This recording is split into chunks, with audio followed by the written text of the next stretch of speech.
Hello everyone, I am hoping you all are good and fine. Can you tell me in the chat box right now I am audible or visible now? Hello everyone, I am hoping. So yes, I can be see right now I am audible or visible.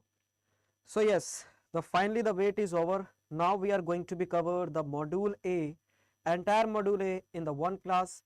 So this particular session is very important to all of you guys. Please do like the and share the session with all of your friends. Because we are going to be cover a very important portion that you know very well that your module A is how much important. And when I am talking about the examination perspective, yes, straightforward 15 to 20 marks your module A is exactly we ask in your examination for CAIIB June 2025. So damn sure I am assuring you in the next 4 and 5 hours where continuously we cover each and every concept of our module A, the stats portion. After watching this particular session, I am assuring you, you will never be find any kind of difficulties for solving any kind of questions in your stats portion.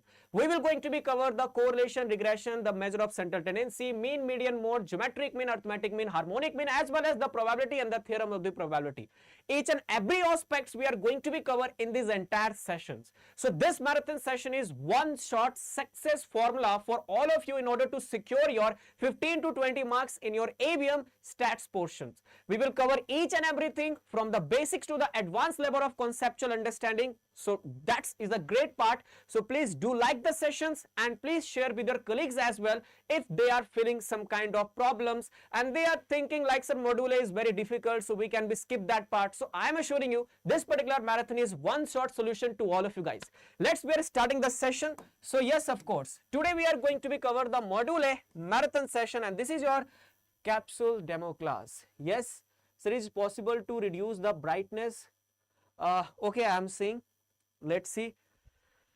Now, first of all, for those aspirants who are not exactly knowing me, so myself, Chartered Ajay Thakral, I have more than 6 years of teaching experience, mentor more than 3 lakh plus aspirants, including +1, +2, as well as Chartered Accountant aspirants, Company Secretary aspirants, JAIIB, CAIIB. These all about the thing about myself. And if I am talking about for my achievements, these are the achievements for myself. 2 times I have the best educator award, the best presenter award in the SEBI awareness program, best presenter award in the POSH and the POSCO Act 2023. But the most important requirement, sir, whether it's you are a result oriented mentor or not. So these are the screenshots for all those banker who have exactly be qualified their examination in the recently attempt of July 2024, December 2024. So these are the screenshots for those banker who have already be qualified their exam after watching all the classes that exactly I have taken. Now the question is, what is the module A strategy? First of all, when I'm talking about the module A strategy, the most important is your what? The most important is your conceptual understanding. Yes, module A is very important for your conceptual part. If your concepts are strong, definitely you will going to be cover each and every portions. But if your concepts are not strong, you will find some kind of hesitation, some kind of reluctant as well. The next important requirement is your practice. The practice of the questions. When I am talking about the practice sessions, we have to be solve so many questions like mean, median, mode, as well as your probability type of practice questions. So after that, we will have some kind of command. But the most important requirement is your also the self-reliant. Now the question is, what do you mean by self-reliant? Whatsoever the topic, whatsoever the question that we are going to be covered in this session, you all are required to be do one time, at least the one time revision of all the conceptual part that we will be covered in this particular marathon. So the self-reliance is also be the very important part. Now as you know very well that exactly the 3 module will be taken by your Saloni ma'am, that is B, C and D, and specifically your module A that I will be taken. So your module A that is exactly be important for 15 to 20 marks and damn sure in the next 4 and 5 hours. So what is the duration of this marathon, sir? So when I'm talking about the duration, so duration will be your 4 to 5 hours. Yes. In this round, we will take some kind of break as well. So don't be worried about. We will not be taken a consistent manner, but approximately 4 to 5 hours of the marathon session that exactly today we all have. Now, these are the capsule batch, as you know very well. For those aspirants who have still not been enrolled in our capsule batch, make sure you can be enrolled and cover your each and every last minute revision session for all of your papers. Now we are going to be start our statistics. Now the first important chapter is your what? The statistics. When I'm talking about the statistics, What do you mean by, sir, statistics? Statistics is your what? Statistics is just like a collection of the data. We are something collecting the what? We are collecting the data. Then we are analyzing the data. After that, after doing the analyzing, we are classifying the data. Classifying, after that, we are tabulating, including the tabulation are also be covered in this particular part. And the last, we are taking the some interpretation. So statistics is something, is overall what is your position. Like when I'm talking about you are well prepared or not, that how you can be assured. So in order to find out, you can be give the mock test, and what is your score in the mock test, that is completely your what? Complete your stats. Stats you can be find in every year, like in economics, like in your GDP, like in your class marks, in everywhere you can be find the statistics. But the most important, this word statistics has been derived from the which word? Yes guys, so please do participate in the chat box. When I'm talking about in an Italian term, in Italian, what exactly the statistics will be known as? When I'm talking about the Latin word, what exactly the statistics? And when I'm exactly be talking about in a German word, what is the statistics? Please do participate in the chat box as well. So everyone, please do participate. Whatsoever the question I am asking you, please give your answer in the chat box. Yes, yes, yes. So when I'm talking about the Latin word, so Latin word is staticism. And when I'm talking about your Italian word, yes, Hari sir is giving the answer, Italian word statistica. And when I'm talking about German word, so German is your statistic. We will be covered in such a manner so that our each and every aspects will be covered. So today we have so many handwritten notes. These handwritten notes are very important in order to cover our each and every portion in a very summarized way. So today we will cover each and every concepts in a what manner, sir? In a handwritten notes. So now the question is, what do you mean by, sir, statistics? So the statistics has been derived from your Latin word. Latin word means what? Statisticism. When I'm talking about the Italian word has been derived from the statistia. And when I'm talking about the German word is important for your statistic. Now these particular statistics where has to be derived has asked in your June 2023 as well as the July 2024. When I'm talking about the statistics, now what do you mean by, sir, statistics? So statistics involve it collection of the data. Yes, we are collecting the data, we are classifying the data, we are interpreting the data. Like when, let's suppose Hari sir exactly be appear in a mock test of module A, module B, module C, module D. They have a sum of the marks. When we have a marks, now first of all, what is the responsibility? First of all, collection of the marks. When we have collect the marks, we will be put into some of the tabulations, into some of the graphs, into some of the pie charts, so that we can be take an interpretation. What is the right now Hari sir preparation? So this is exactly your what? This is exactly your statistics. Now the next important thing is that you know very well your classification of the statistics has been derived into the 4 part. The collection of the data. The first stage of the investigation is your what? The collection of the data. Now in how many way we can be collect the data? We have a 2-way. What is the 2-way of collection of the data? Please give your answer in the chat box. Guys, today in this marathon session, I exactly need your 2-way communication, the 2-way cooperation. Only then we will able to finish our marathon. So whatsoever the question I am asking in the today's session, you all are required to be give your answer in the chat box. Now in how many ways we can be collect the data? Please give your answer in the chat box. So now the next is your classification. When I am talking about the classification is your what? When the raw data, when we are after the collection, we are classifying into this some useful decision, like we are classifying into the tables, in a pie charts. That is your exactly the classification. Third is your analysis. After classifying the data, we are taking some of the interpretation, like how you can be analysis, what is the median, what is the mode, what is the average, what is your dispersion. So by this we will analysis the data. At the last we are taking a interpretations. Interpretation means what? The comparing your current performance with your past performance, it's your what? Interpretation of the data. So these are the classification of data we have. That's great. Primary and secondary. So we have a 2 type of data. One is a primary and second one is your what? The secondary data. Now we are moving forward to the next part. Now the next part is your population.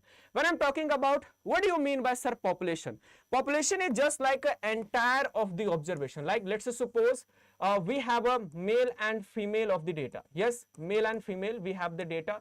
So this is exactly my population. Population is your what? It's an entire observation. It's an entire observation from which we have to be collect the data that is the part of the data is known as what is your population. Let's suppose I am very much interested to be know about the literacy rate of male and female.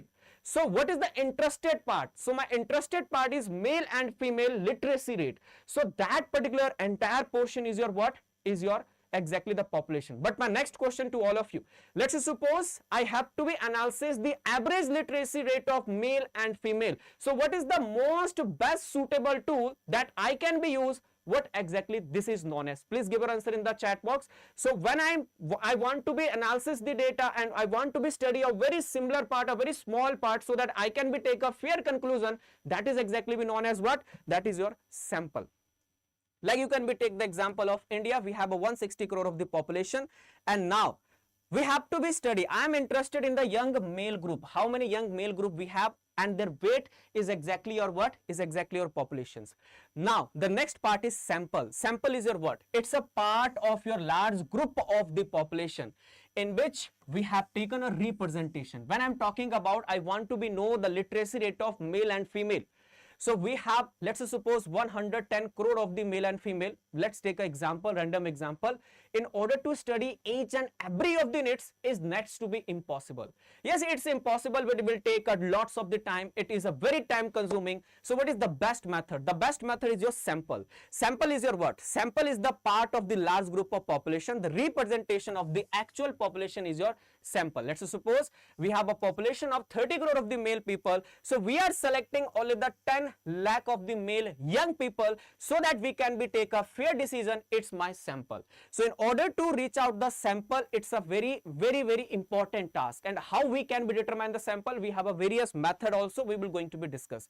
Now guys, we have some of the classification of what? Classification of data. Now we can be classify the data into the two part. How many types are? Two types.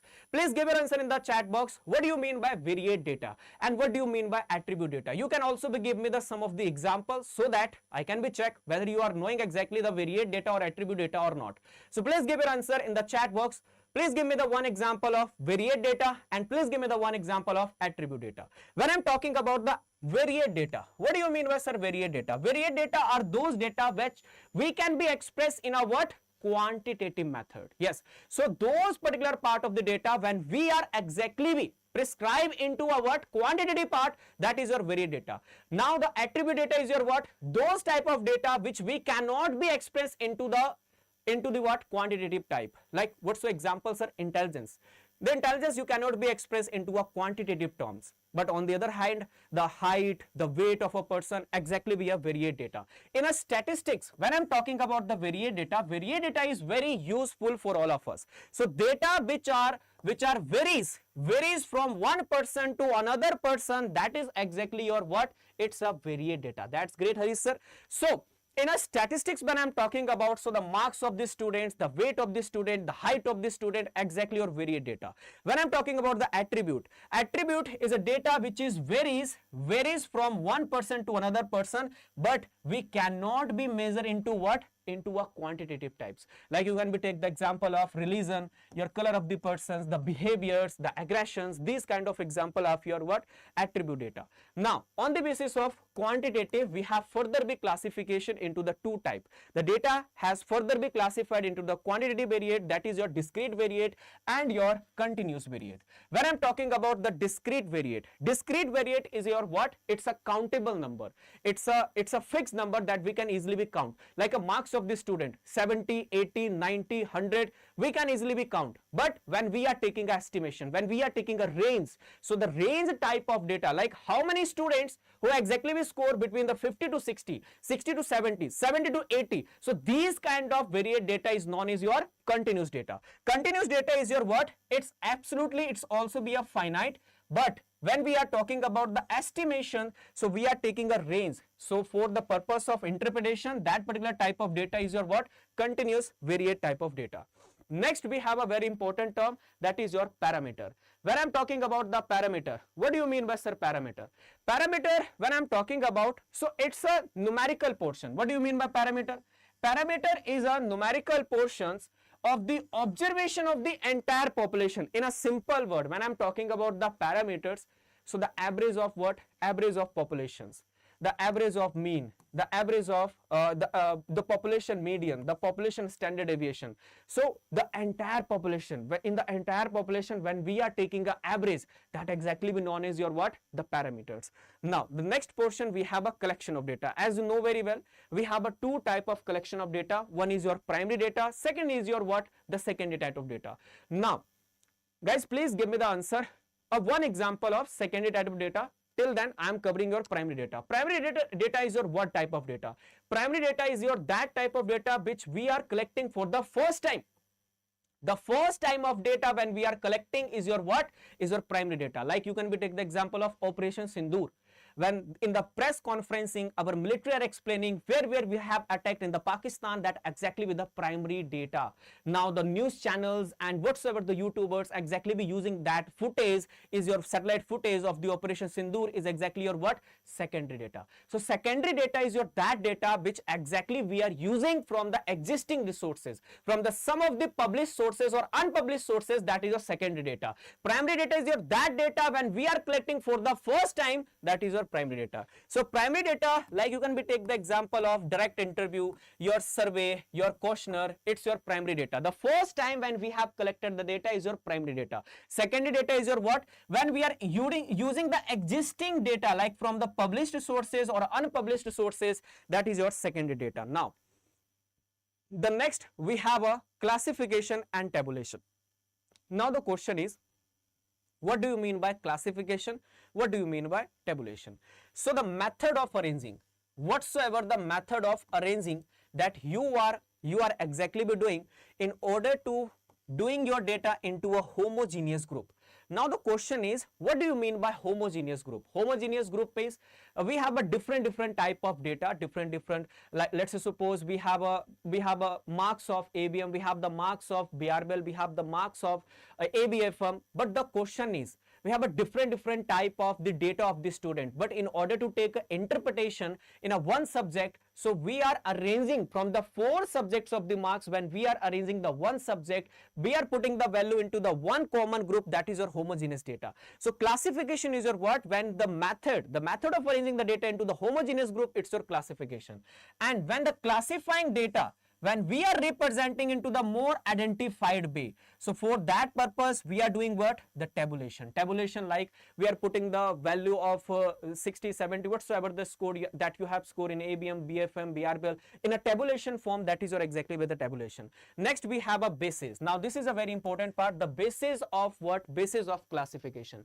When I'm talking about the basis of classification, we have a different basis of classification. What is the quantitative basis? Second one is your qualitative, quantitative basis, geographical basis, and your chronological basis. Now guys, this is the very important part that will directly be asked in your examination. Don't be worried about after the handwritten notes, we have also be the e-PDF notes. Like you can be see here, we will also be cover the e-PDF notes, but first of all we are summarizing each and everything into a handwritten so that we can easily be cover our remaining portions. When I'm talking about the qualitative basis, so qualitative basis, when you are dividing or classifying your data on the basis of literacy, on the basis of intelligence, on the basis of male and female, is your qualitative type of data. Second one, we have a quantitative. Quantitative is your height, weight, marks, wages, is your quantitative.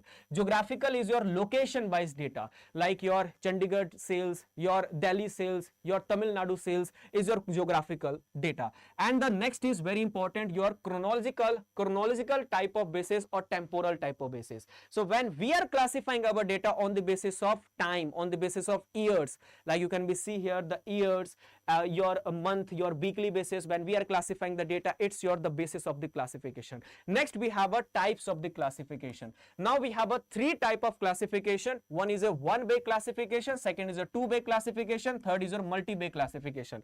When we are classifying our data into a single characteristics like a religion wise, how many members we have, like a Hindu, Muslim, Sikh, and a different religion we have, so it's exactly be your one-way classification. In a two-way classification, we have a 2 characteristics like your religion and the male and female. How many males we have from the Hindu religion, how many female we have from a Sikh religion. So these kind of example is a two-way classification. Multi-way, when we are classifying our data more than the 2 of the characteristics like Hindu religion and the literacy rate, So these are the example of your what different type of classification. Next, when I'm moving forward to the some of the terminology. Now these terminology are very important from examination perspective. Now first terminology we have the frequency. Frequency is your what? The number of occurrence of the value is your exactly with what? Is exactly be your frequency. Like let's say suppose your ABM mock test score is 49, 54, 49, 54. Now you can be see here the 54 and the 54 are repeating on a 2 times. So it's your what? It's a frequency. Frequency is your what? The number of occurrence of the value is known as your frequency. When I'm talking about the frequency distribution, what do you mean by frequency distribution? Now classifying the data of the variable with representing the frequency, it's your frequency distribution. Let's suppose how many times you have score of 49, how many times you have score of 54. So you can be see here when we are classifying our variable with the number of frequency, it's a frequency distributions. Next we have class limit or class interval. When I'm talking about the class limit, so when the class are formed with the two of the values, the class are formed with the two of the values like upper limit value and the lower limit value, it's your class limit, or you can be say like that the class interval. Like how many students have score between the 50 to 60, 30 to 40, 40 to 50, it's your class limit or class interval, you can be say like that. Next important terminology we have the class length or class width. Now the question is, what do you mean by class length and class width? Let's say suppose I am saying how many student who is between the score of 50 to 60, how many students we have in the score of 60 to 70. So the difference between the lower limit and the upper limit exactly is your class length. Now what do you mean by class length? Class length is exactly your difference. The difference between your what? The difference between the upper limit and the lower limit of the data is your exactly the class length or class width. Next we have a mid value or the class marks. When I'm talking about the mid value or class marks, I want to be know what is the middle value of the class. How we can be determined? So in order to find out the middle value, first take the lower limit plus upper limit divided by 2, it's exactly your mid value. Next we have a class boundaries. Class boundary is your what? Now it's a very important. When I'm talking about the class boundaries, sometime we have a inclusive type of data, like we have 5 to 9, 10 to 11, 10 to 13, 14 to 17. These kind of data we have given. So class boundary is your what? When we are converting our inclusive data into the exclusive data. So when we are converting inclusive to exclusive, so these kind of data is your exactly the class boundary. Now how you can be convert your data? So take a lower limit of the next class minus upper limit of the previous class divisible by 2, you will able to exactly be convert your inclusive into the exclusive. You are exactly be getting 0.5. Now let's add in the lower limit 0.5, and yes, minus your in the lower limit you are required to be minus the 0.5 like 4.5 and 9.5, then minus in the lower limit 9.5 to 13.5. So in this way, when we are converting our inclusive to exclusive, it's your what? It's your class boundary. So class boundary is your what? Class boundary, it's a when inclusive classes are converting into the exclusive part, and when we are forming the new class, that is your class boundaries. Next we have a some of the more legal term like your exclusive type of interval, open-end class interval, and the inclusive type of class interval. When I'm talking about the exclusive type of class interval, so the upper class limit are excluded from the respective class. So when the upper class are totally be excluded from the respective class and put it down into the next class, that exactly be your exclusive class. Like when I'm talking about 5 to 10 of the class, so the 10 value are excluded from the previous class and they have included into this class, it's your exclusive type of class interval. When I'm talking about the open end, so the upper limit as well as the lower limit of the class are missing, is exactly your what? The open end class interval, like below 10 and the above 10. So the lower and upper are totally be missing, it's your open end interval. Inclusive type of data is your what? When the upper class limit and the lower class limit are included. Like what's the example, sir? like your 4 to 9. So 9 of the value are included into the first class. Like 10 to 14. So the 10th of the value and the 14th of the value are included into this class. So it's your inclusive type of class interval. Next, we have a very important that exactly we ask in your December 2024 attempt, that is your relative frequency. When I'm talking about the relative frequency, so what is the formula of the relative frequency? So take your class frequency divisible with your total frequency, you will able to get your relative frequency. Like 10 to 20, 20 to 30, 30 to 40, these are the class intervals we have, and the similar way we have the frequency corresponding to them. Now, how we can be find? Let's suppose the question you are saying to be find out between the 30 to 40 of the class, find out the relative frequency. So you have the class frequency and take the total number of frequency. So total number of frequency is your 80. So 15 by 80, you will exactly be find out your relative frequency. Next, we have the frequency percentage. Just we multiply with your 100 of relative frequency, you will able to calculate frequency percentage. And frequency density is your what? The class frequency by the width of the class is exactly your frequency density. Now, whatsoever the portion till now we have be covered, now we are going through with our what? With our the e-PDF notes, so that we can be ensure whatsoever the topics we have covered exactly through the handwritten notes are the perfect summary of all the e-PDF notes that we are going to be now go through with each and every topics. Like your statistics, the statistics has been derived from what word? The statistics has been derived from your Latin word, which means the statisticism, and the Italian word it's a statistia, and the German word it's a statistic. So each group of the number of figure that exactly be represented the sum of the information of the human interest. Like I am very much interested to be know about your average score in the mock test of ABM BRBL subject. So it's my statistic for all of you. So who has exactly be used the first time? It's a very important. So the first time the Professor Akenwall in 1749 exactly be referred the word of statistics, and Akenwall also be defined the political science for the many country in relation to the statistics. Like you know very well, the classification of data has been classified into the 4 distinct process. First is your collection of data, then we have a classification of data, then we have analysis of the data and the interpretation of the data. Collection of the data is your what? It's a first stage of investigations where we are collecting the numerical type of data. Only the what? Variate. Only the numerical form of data when we are collecting, it's a collection of the data. Once we have collected the data, now the next part is what? For the purpose of further classifications, we are doing what? We are classifying and tabulating so that we can be take a fair interpretation. Analysis of the data, now we are putting so many formulas like averages, like mean, median, so that we can be analysis the entire data. It's your analysis of the data. Interpretation is the final stage. So when we are drawing a conclusion, it's your word, the interpretation of the data. Now, how you can be collect the data? You know very well, we have 2 types of the data, like your primary data, secondary data. Primary data is to be classified like the example of direct interview method, your questionnaire method, your census and the sample survey method. It's your primary data. Next, we have a distinction between the primary type of data and the secondary type of data. You know very well, the data when we have collected the first time, it's your primary type of data. Now, when I'm talking about the secondary type of data, so the published and unpublished sources, when we are collecting the data, it's your secondary type of what? Data. Next, we have, for example, like the population census report is a primary for the Registrar General of India, but existing resources, when the existing data are using, that exactly be your what? Secondary type of data.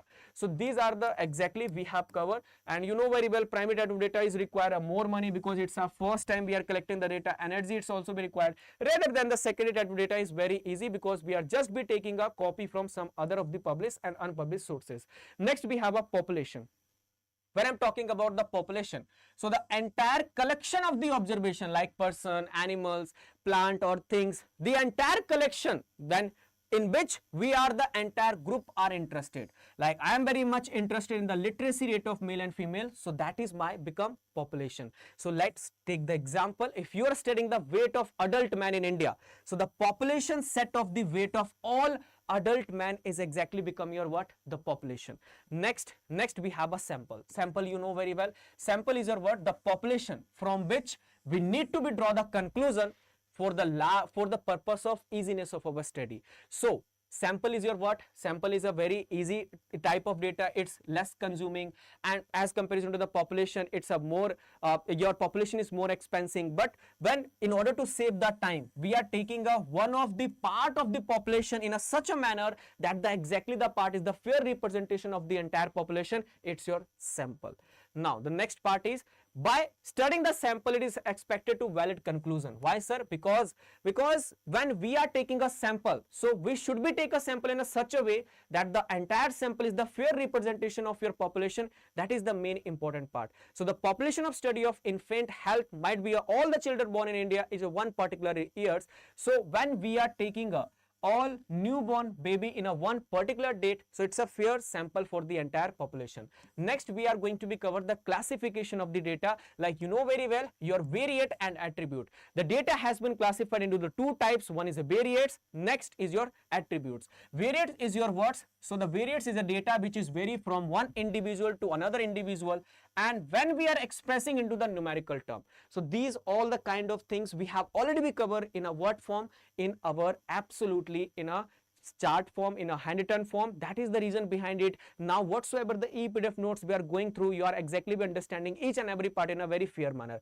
Next we have an attribute. Attribute is also vary from one person to another person, but we cannot be expressed into the numerical term, like a color of the ball, black ball, green. These are the example of your attributes. Next we have a quantitative or numerical variables. They have further be classified into the discrete form of data and the continuous type of data. When I'm talking about the discrete type of data, so it's a distinct value. So in other words, when I'm talking about discrete type of data is your countable, and when we are usually be finite number, it's a discrete value, like the number of marks, number of accidents, the ages in years. These are the example of your what? Discrete type of data. Next we have a continuous. Continuous is your what? When we are taking a value into a range. Now this range, integral or fractional, when we are taking, it's a continuous, like a percentage of marks, the number of students, the height of students, the weight of students into a range. It's your what? It's your continuous data.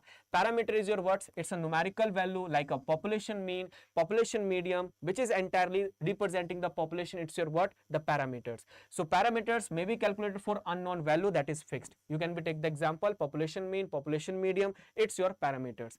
Okay, that's great.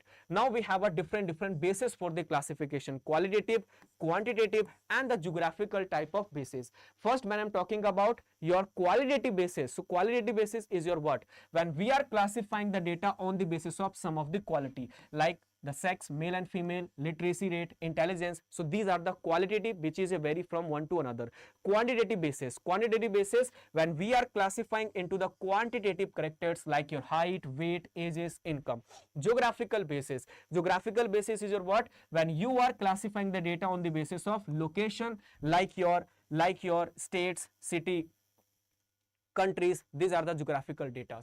Chronological data are also be known as temporal type of data. So the chronological data, you can be classify the data on the basis of years, on the basis of month, on the basis of week, on the basis of days. So these are chronological type of data. Next we have a different classification. First is my one-way classification, second is my two-way classification, and the third one is my multi-way classification. When I'm talking about the one-way classifications, so one-way classification is your that classification when we are classifying the data into only one characteristics. Like you can be take the example, we are classifying the data on the basis of religion, like Hindu, Muslim, Christianity. It's my one-way classification. Two-way classification when we are taking two of the data, like your religion and male and female. Second one is my what? When we are classifying the data into more than two of the characteristics, like your religion, male, female, and the literacy. So we have a more than of the data. Next we have a frequency distribution. As you know very well, frequency distribution is your what? First of all, what do you mean by frequency? The number of occurrence of the value, the more of the time is exactly be your frequencies. And when I'm talking about the frequency distribution, so representing a data, when we are representing the data into a form, into the form of table which consists the value of variable with corresponding the frequencies, like you have score of 50, 64, Now 70, how many times you have scored a 50? Let's suppose you have scored a 4 times 50 marks, you have scored 3 times the 64 marks, 1 time the 70 marks. So this is your number of frequency. The number of time the occurrence of the value is your frequency, and when we are putting the entire data into a table form, it will become your frequency distribution. Next, we are going to be cover the next part, class limit or class interval. Class limit or class interval is your what? So the lower value of the entire data is your lower class limit. The upper value of the data is your upper class limit, which is known as class interval. Class length or class width is your what? It's a formula that you all are required to be remember. Class width is your upper class interval minus lower class interval. The difference between the upper class and the lower class is your class length. We have already been covered with our handwritten notes. Next part is mid value of the class. Mid value, this is the formula that you all are required to be remember. Mid value, how to be determined? Lower class limit plus upper class limit divisible by the 2, it's your middle value. Next, we have a different type of classes of the data. First, we have a exclusive type. So exclusive type is your what? The value of the upper limit of the class are excluded from the respective class. When I'm taking the example of 0 to 10, so the 10 of the value, the 10th value are excluded from this class, and this 10th value are excluded in the included in the next class. It's my exclusive type of class interval. On the other hand, when I'm talking about the inclusive, so that value which is included into that respective class, it's your inclusive type of class. So both lower and the upper class limits are included in the class interval. It's your inclusive type of class. Next, we have a class boundary. You know very well the process of converting the inclusive to exclusive, it's your class boundary, and this is the fair example of class boundary. We have an inclusive type of series 5 to 9, 10 to 14, and when we are converting inclusive to exclusive, and the way of converting that you know very well, we have already covered this particular part with our example. Next, we have an open-end class interval. Open-end class interval is your what? When the lower limit or upper limit are exactly we are missing, that we don't we know, it's your open-end class interval, like your below 10 and your above 40. So we don't we know what is the value exactly be exist, your lower limit or upper limit, it's your open and class interval. Next, we have a relative frequency. You know very well what is the formula, and this formula is very important. Frequency by total frequency, it's your relative frequency. Like you can be take the example, we have, let's suppose the question are asking you to find out the relative frequency of the 20 to 30 of the class. So how you can be find? Take a class of the frequency, divide by the total number of frequency. Next, the percentage, just be multiply with the 100, you will be able to find out the percentage value as well. Next, we have a frequency density. So frequency density is a very simple formula. Class frequency and the width of the class divisible by the width of the class is your frequency distribution. Next, we have a cumulative frequency. Now guys, cumulative frequency is very important for your examination perspective. Yes. Now the next part is cumulative frequency distribution. When I'm talking about the cumulative frequency distribution, what do you mean? So cumulative frequency distribution, it's a frequency distribution that represent the sum of the class and all the class are below to it. Now, what is the examples? We will be cover absolutely. Cumulative frequency is extremely helpful when we need to determine the frequency up to a certain of the threshold. So in simple manner, the visual representation of the cumulative frequency for the each distinct of the category. Let's suppose we are taking example, we have a sum of the variable 5, 4, 3 and 6. We have corresponding the frequency of 2, 3, 5 and 2. Now the question is, what do you mean by cumulative frequency? Cumulative frequency is just like a total of the frequency up to the each respective class. Yes, when I'm talking about cumulative frequency, it's a total of the frequency up to each of the class. Let's here up to the 5 of the variable, we have a 2 frequencies. So my cumulative frequency is up to the first class is 2.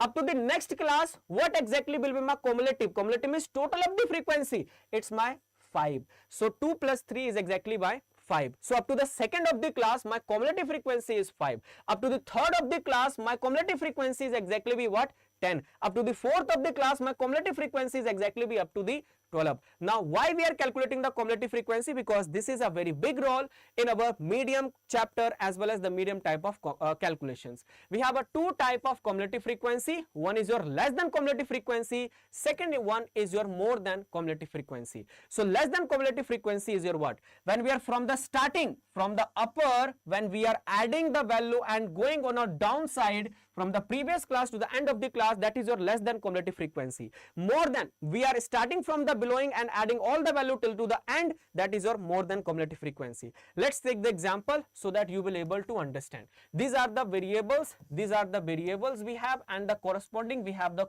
frequencies. When I am talking about the less than frequency, so up to the first of the class, how much total number of frequencies we have? That is exactly be 5. Up to the second number of the class, how much total number of the frequency we have? Like your 12. So less than cumulative frequency are adding from the upper side and going to the till to the below, that exactly be your less than cumulative frequency. When I am talking about the upper or greater than cumulative frequency, we are adding the value from the downside. We are adding the value from the 4 to 6, 6 to 11, 11 to 15, 15 to 7, 7 to 5 is my what exactly? When we are going from below to the above side, it's my greater than cumulative frequency. Now we are moving forward to the next. Next, it's your what? It's an example the same as it is of cumulative frequency that we have already been covered. Now guys, we are going to be cover the sampling and the most important sample and the types of the sampling. Now the next part is very important. First of all, we will cover each and every aspects in our handwritten form. Then we will going to be cover each and every concepts through our ePDF notes as well. The first, we have a sampling. Now we have a three type of things in this particular part. What the three type of things we have, sir? First is the meaning of sampling. Sampling is your what? Sampling is a part or subset of the population. The fair representation of the entire population, it's your sampling. Let's suppose we have the population of 10 crore of the people, 10 CR of the people, and we are selecting one particular sample, that is the fair representation of the entire population, it's my sampling. Now the next is the process. The process of selecting the units are a sampling. We have a different method for selecting the sampling. We will going to be covered. And the how many units we have selected, it's my sampling units. Let's take the example. Let's say suppose we have a population of 100 CR peoples, 100 CR people. Now I want to be study on 100 crore of the people and the nature of their behavior. Let us suppose I want to be study the literacy rate. What is the literacy rate of this 100 crore of the people? So it's not possible to be take a data from the entire of the population. So we are taking a sample.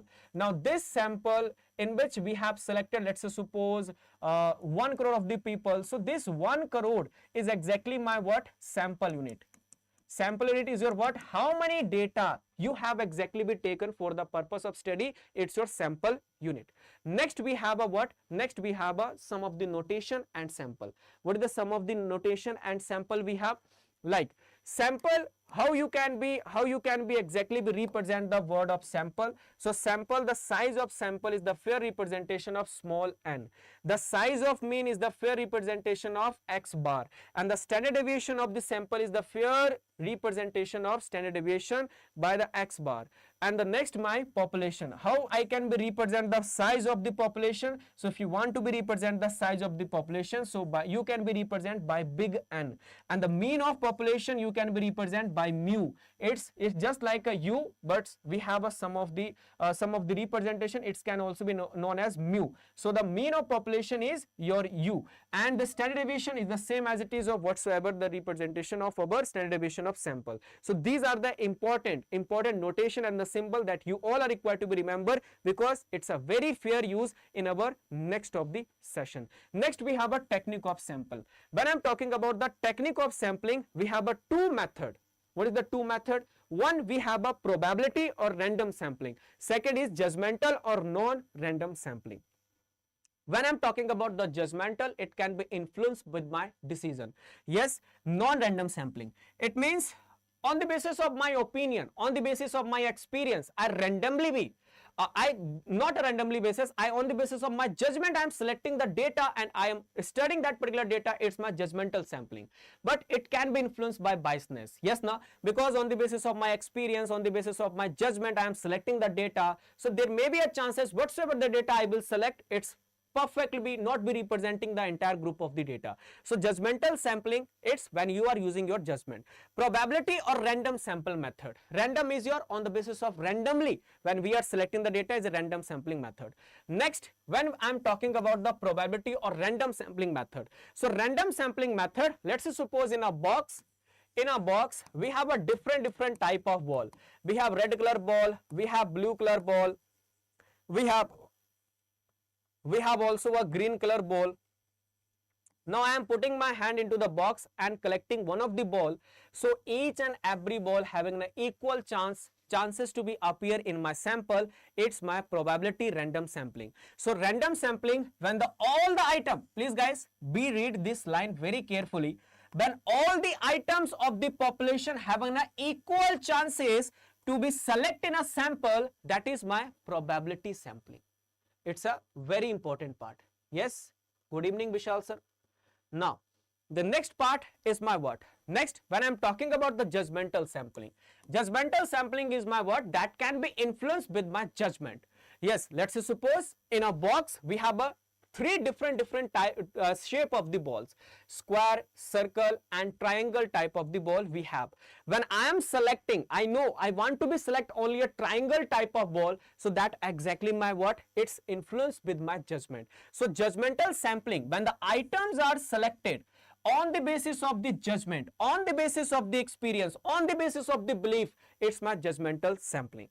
So now it's a very important part guys, because the random sampling method are further be classified into the four different part, and the last two part are very important from your examination perspective. First of all, we have a simple random sampling. Second, we have a systematic random sampling. Third, we have a stratified sampling, and the fourth one we have a clustered sampling. Now we are covering each and everything with our handwritten notes. So the first we have a simple random sampling. When I'm talking about the simple random sampling, so it's a very easy, it's a very basic type of sampling. Now the simple random sampling first of all is further be classified into the two part. The two part is without replacement and the second one is with replacement. Now the question is, what do you mean by without replacement? Let's suppose we have a 4-letter words, the A letter word, V letter word, C and the D. Now let's suppose I am selecting these two of the samples, C and the D of the sample I am selecting.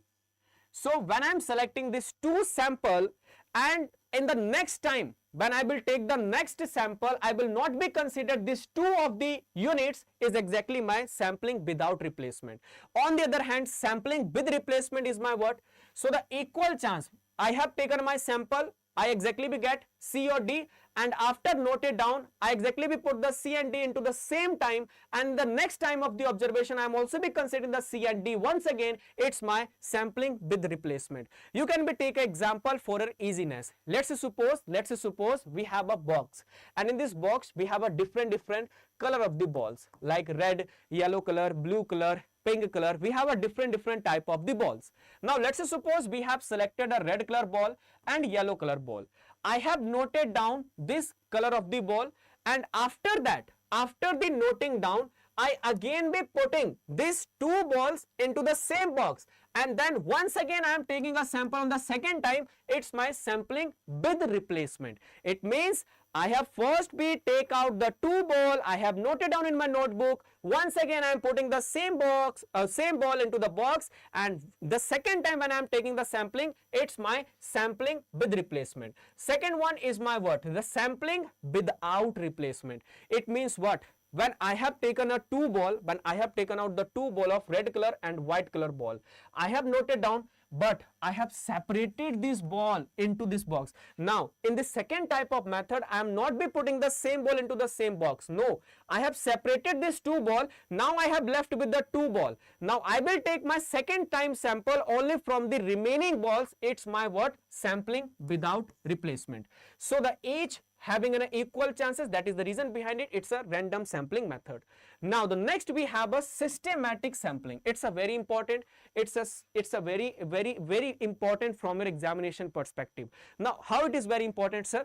Because in this systematic sampling we are following a systematic approach. Let's suppose we have a 20 of the students who are standing in a row. Now I am saying I will take a sample. Now, which sample I will take? Every student who are standing on a sixth row, on a sixth position, I will be take that particular student as a way of my sample. So the sixth row of the student, in a entire row, when I am selecting the sixth position of the student, then the 12th position of the student, 18th position of the student, 24th of the students. So each and every, when I am following a one systematic approach, like we have a 1, 2, 3, 4, 5, 6, 7, 8 and a 20 of the students, I have exactly be follow a systematic that I will select the sixth position of the student as a way of my sample. So it's my what? It's my systematic. It's my systematic way of sampling. Next, we have a stratified sampling. Now, the stratified sampling is again a very important sampling for your examination perspective, guys. Yes. Now, what do you mean by stratified? Let's take a first of all a very nominal example. Let's suppose I want to be know we have a Virat Kohli. Recently, Virat Kohli had taken retirement from the test career. Yes. I exactly we want to be study on a Virat Kohli, whether the Virat Kohli is a good cricketer or not. Yes, whether he's a good cricketer or not. So right now the Virat Kohli, let's suppose, has scored 10,000. They have the score in all the format. Now this 10,000 score, they have exactly we score in ODI format, in a T20 format, in a test format, in a domestic format, in every format he has scored some of the score he has. Let's suppose in a ODI format he has the score of 4,000 score he have in a ODI format, 3,000 score he had in a T20 format, or 1,000 score he had in a test cricket format, and domestic we have the left 47 and the 2,000 score he had in a domestic career. Now when I am studying, when I am taking a sample, because you know very well the 10,000 is my exactly my population, so I am taking a sample of 400 score. Now this 400 score, the question is arising, this 400 score when I am analyzing, when I am studying, whether this 400 I will be take entirely from the domestic career, entirely from the test career, entirely from the T20 career, entirely from the ODI career, from which career we will exactly be take a sample of 400 score. So your stratified sampling are talking about, first of all, make a strata, the strata of the common homogeneous group. Now these are the homogeneous group that you are exactly be seeing. Now after that we will select our sample in a such a way that each and every of these strata are the fair representation of my exactly score. Let's say suppose you are taking the same example. The same example we have taken also in a Sachin Tendulkar. So Sachin Tendulkar has scored in a 10,000, and in this he had scored a 5,000 in ODI format, 4,000 in T20 format, 1,000 in T20 formats. So the different homogeneous group are exactly your strata. In order to take a sample, let's suppose I am taking a sample of 400 scores. So the 400 I will take the 50%. Your ODI format are represented the 50%, T20 format are represented the 40%, and the test career are represented the 10%. So I will take the 400 of this sample from each and every of the weight group. It's exactly your stratified sampling. So the stratified sampling is your what? Stratified sampling. First of all, we are making a what? A homogeneous group of this strata. After that, we are taking a sample in a such a way that sample is the fair representation of the each and every of my strata. On the basis of their what? The representation. It's my stratified sample. So next you can be take a very easy example in order to identify whether you have able to understand this portion or not. So stratified sampling is your what? These are the peoples, these are the populations we have, in which we have red color people, we have the blue color people, we have the gray color people. We have a different peoples in this population. The first important requirement in my stratified sampling is my what? The first important requirement is I will first of all make a strata, the strata of the homogeneous group. The homogeneous group is my what? The red color of the people I will make a one strata. The blue color of the people, the purple color of the people I have make a second strata. The gray people I have make a third strata, and after making a stratum, after converting my whole of the population into the strata, then I will select a sample. It's exactly will my what? The stratified sampling. So let's suppose I want to be select 5 people. out of this entire population, I want to be select of 5 people. So I will select these 5 people, not from only the red color people, not from only the purple color people, not from only the gray color people. I will select in a such a way so that each and every of my strata will be taken care of. That is my stratified sampling. Then we have a cluster sampling. When I'm talking about the cluster sampling, what do you mean by, sir, cluster sampling? Cluster sampling is a very easy. First of all, define the population. We have these are the population. Then you are required to be divide your entire population into a different cluster. Like we have made a different cluster, like first cluster, second cluster, third cluster, and on the basis of randomly we are selecting the cluster and we are taking a data from that cluster is your what? Is your cluster random sampling. Like you can also be take an example of Virat Kohli career. Yes. Now Virat Kohli is a good cricketer or not? How we can be identified? So you know very well, Virat Kohli had played in 2017, Virat Kohli had also played in 2018, 2019, 2020 and so on.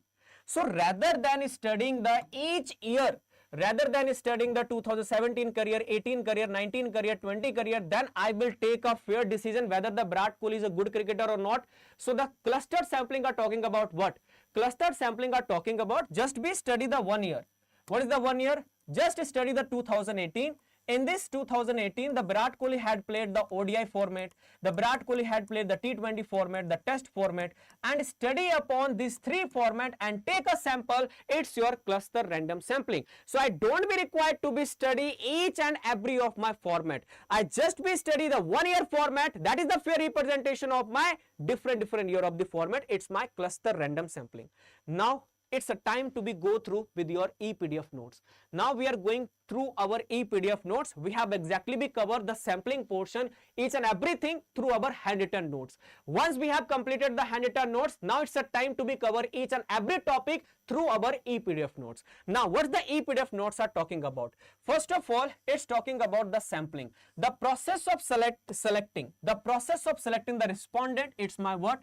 It's my selecting. It's my sampling, and how much units that exactly you have taken care of, it's your sampling unit, and the number of units that you have selected, it's your sample size. Now you know very well the sampling we have exactly be categorized into a 2 type. What is the 2 type? First we have a judgmental sampling, non-random sampling, and the second one we have a random sampling and the probability sampling. When I'm talking about the judgmental sampling, so judgmental sampling is your what? On the basis of my experience, on the basis of my personal opinion, on the basis of my experience, when I am identifying the items from the population. So judgmental sampling, can I say it can be influenced by the biasness? Yes, no, because on the basis of my experience, on the basis of my judgment, when I am taking the sample, it's a judgmental sampling. So sample selected by the judgment sampling is a someone experience, it can be affected by the biasness. But the next we have a random sampling. Random sampling we have categorized into the 4 part. Now the 4 part is your what? Simple random sampling, systematic sampling, stratified sampling, cluster sampling. First we have a simple random sampling. We have what? We have a 4 type of identical slips of the paper, like A slip of the paper, B slip of the paper, C slip of the paper, D slip of the paper. First of all, it's a random sampling. So A, B, C, D, every slips have an equal chance to be come into my sample. Now first of all, I have fold down all the papers, and after that randomly we pick any of the 2, and whatsoever the units I have get is exactly my what? It's exactly my sample. So while picking up the 2 of the papers, we may pick 1 paper and keep it away. It means we have a 4 slip of the paper A, B, C, D, like A paper, B paper, C paper and D paper. Yes, now. So first time I am taking a sample. So I got what? I got exactly the D number of the slip of paper. Once I have got the D number of the slip of the paper, I taken away the D number of the slip, and then on a second time I am studying from these 3 type of remaining slips. It's my what? It's my sampling without replacement. Yes, na? So while picking up the 2 papers, we may pick 1, keep it away, and pick another from the remaining 3. It's my sampling without replacement. Sampling with replacement is my what? First, I have taken a sample, the D slip of paper has appeared, I have been noted down the D paper, and once again the D I am using the second time also, it's my sampling with replacement. So you can be take the example, this is the another way of doing it. Suppose after picking the first slip, once I have picked up the first slip of the paper, I have noted down the name on it, and again I am putting back the slip into a lot and replacing the paper slip from where we have draw the second slip. It's my what? The sampling with replacement. With replacement means what? The existing whatsoever the data has appeared, I am using the second time also in my second lot, it's my sampling with replacement. Next we have a systematic sampling. Systematic sampling is a what? We are finding a one consistent way, a one method in order to take a sample. Let's suppose you are taking an example, and an interviewer want to be interview only those candidate who are standing on a 20th of the row. So let's suppose we have a college campus, and in a college campus the 1000 of the student has exactly be standing on. So the interviewer has decided it's not be possible to take a interview of each and everyone. So we will take an interview of only those students who are appearing in the first 20th of the number. So the student directory and pick up the every 20th name. So in a one of the 20th of the number, so every student who are appearing in a 20th name, we will take that student as a sample and we will take an interview. It's my systematic sampling. So systematic, the probability of introducing an error. Yes, of course, here we have also error, and from where we have exactly the concept of sample error. So we will be cover also the sample error, but next we have a stratified sample. Stratified sample is your what? Divide your entire population into what? Divide the entire population into a homogeneous group. The homogeneous group is your what? Strata. We have already be covered with our example, and then we are selecting a random from each of the stratum. It's my what? Stratified sampling. So the proportion of the strata is your what? Is depending upon the weight. We are taking a sample but not on a randomly basis. We are taking a sample on the basis of the weight. How much weight of the one strata, accordingly we are taking a sample. It's my stratified sampling. Yes. So these are the stratified sampling. So every elements having an equal chance to be selected. Next, you can be take the example. These are the example we have already be covered. Next, we have a cluster sampling. Cluster sampling is your what? When we are dividing the population into the group or into the cluster. So we are assuming these individual cluster are the fair representation of the entire whole. So rather than studying each and every cluster, we are studying only one cluster. That is exactly my cluster sampling. You can again take an example, guys, because in this two type you will exactly be found case studies in your examination. Yes, only on this two part you will exactly be found case studies in your examination. Stratified sampling and your cluster sampling. Whatsoever the example we have covered, that is the fair. That's more than be enough to be cover your these two type of sampling. Now guys, we are going to be cover one and only a very important topic, that is your sampling error. Now this thing is very important from your examination perspective. Sampling error is your what? You know very well, in a non-random sample, in a judgmental sample, whatsoever the sample we have taken, there may be a chances some of the error that can exactly be exist. So that is your sampling error. Sampling error, you can be say like that, whatsoever the sample we have taken, that is not be the fair representative of the entire population, it's my sampling error. The how much far away my sample from my population, it's my sample error. So sampling error is your what? Sampling error, you can be see here. So sampling error will arise when there is a deviation. The deviation in the value taken from the sample, from the population, it's my sampling error. So you can be see here the value, whatsoever the value we have taken from a sample, that is not be the fair representation of the population, it's my what? The sample error. So sample error, how you can eliminate the sample error? By increasing the size of the sample or taking a perfect sample. It's a two way you can be eliminate the sample. You can be take an example. Here is the example of all those people. Now in this entire of the population, we have what? We have the old age group people, we have the old age people, we have the middle age people, as well as in this population we have younger age people. Now I want to be take a sample how many peoples exactly be watching the TV on a daily basis. How many viewers are watching the TV. Now let's suppose I have taken a sample on a randomly basis. Now on a randomly basis I have taken these people, I have taken this people, this people and this people.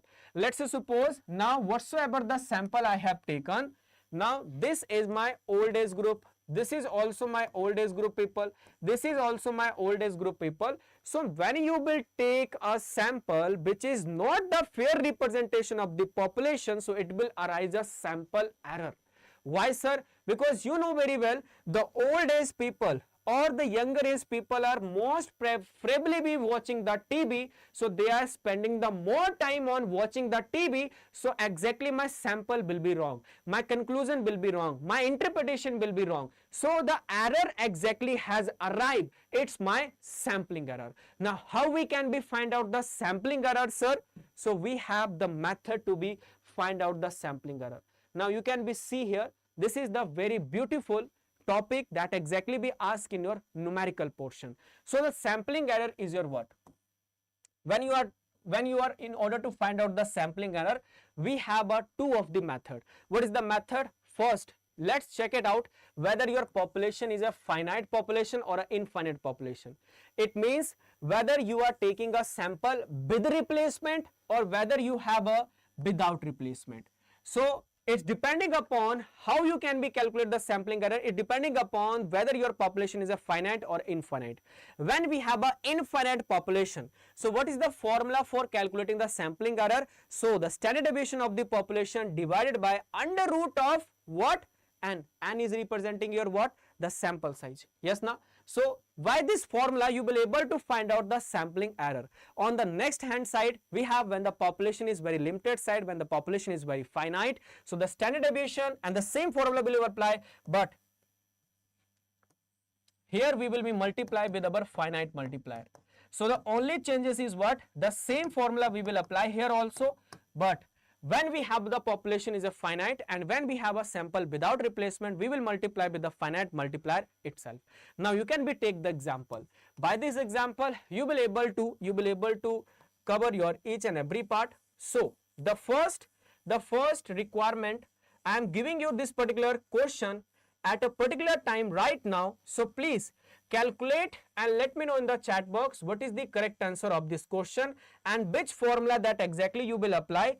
Let me know in the chat box. Now you have a one question. The question is average weight in a what? Average weight in an Indian school of the students is 60 kg. And the standard deviation we have also be given in this question, that is your 9 kg. So if 50 students we have taken a sample, so what is your standard error? Can you calculate in the chat box and let me know? Yes, can you calculate this question and let me know what is the correct answer of this question? And which method that exactly you will apply? Which formula you will apply? Whether it's a sample with replacement, whether it's a sampling without replacement, whether it's a finite population, it's an infinite population. The first target to be identified, what is your population? Whether it's a finite or infinite, please give your answer in the chat box guys. Yes. The average weight in an Indian school of the students is 60 kg. We have given a what? Indian school. And the standard deviation of 9 kg we have also been given. And the question is talking about to be find out the standard error. Yes guys. So what is the formula that we will be apply here? Yes. Right now you can be see here. The question is talking about the question, my population is not a finite. You can be see here, my population is not a finite. My population is infinite because I have taken a average weight from the Indian school. Now in an Indian school we have a thousands and the million of the students. So right now my population is not finite, my population is infinite. And because my population is infinite, I will apply my simple standard error, this formula, and I will able to get my answer. So standard deviation by under root of small n, that is your size of sample, you will able to get your answer 1.273 is exactly your answer. Next we have a in this question we have a finite population. Now how you can be say like that, sir? You can be see here we have a 500 of the students. Now these 500 students are the countable number, and because it's a countable number and from the 500 students we are taking an average of the weight 60 kg, standard deviation is 9 kg. So that is the reason behind it here, because it's a finite population. So we will be multiply the same formula of your infinite population, but just be multiply with your finite multiplier. The same formula I will apply just like we are calculating here in this infinite. When the population is infinite, just you are required to be multiplied with the finite multiplier, you will able to get your answer. Now guys, we are going to be cover the topic of sampling error first of all. When I am talking about the sampling error, now the what do you mean by, sir, sampling error? Sampling error is your what? Sampling, first of all, in the statistics, the sample, why we are taking a sample? In order to take a easy interpretation from the larger of the population, but sometime whatsoever the sample we have taken, it's not be estimate accurately. So your sample error, when you are calculating the sample error, so you will have one opinion whether your sample data is the fair representation of the entire population or not. So in a probability sample where elements of the sample are randomly be selected, so when you are collecting the data, that is likely to be representative of the population. So however, even with the probability of the sample, some sampling error will definitely be arise. So in order to find out that sampling error, so because sample will never be perfect, but how much error that exactly be? So that's be the reason behind it, we are calculating the standard error.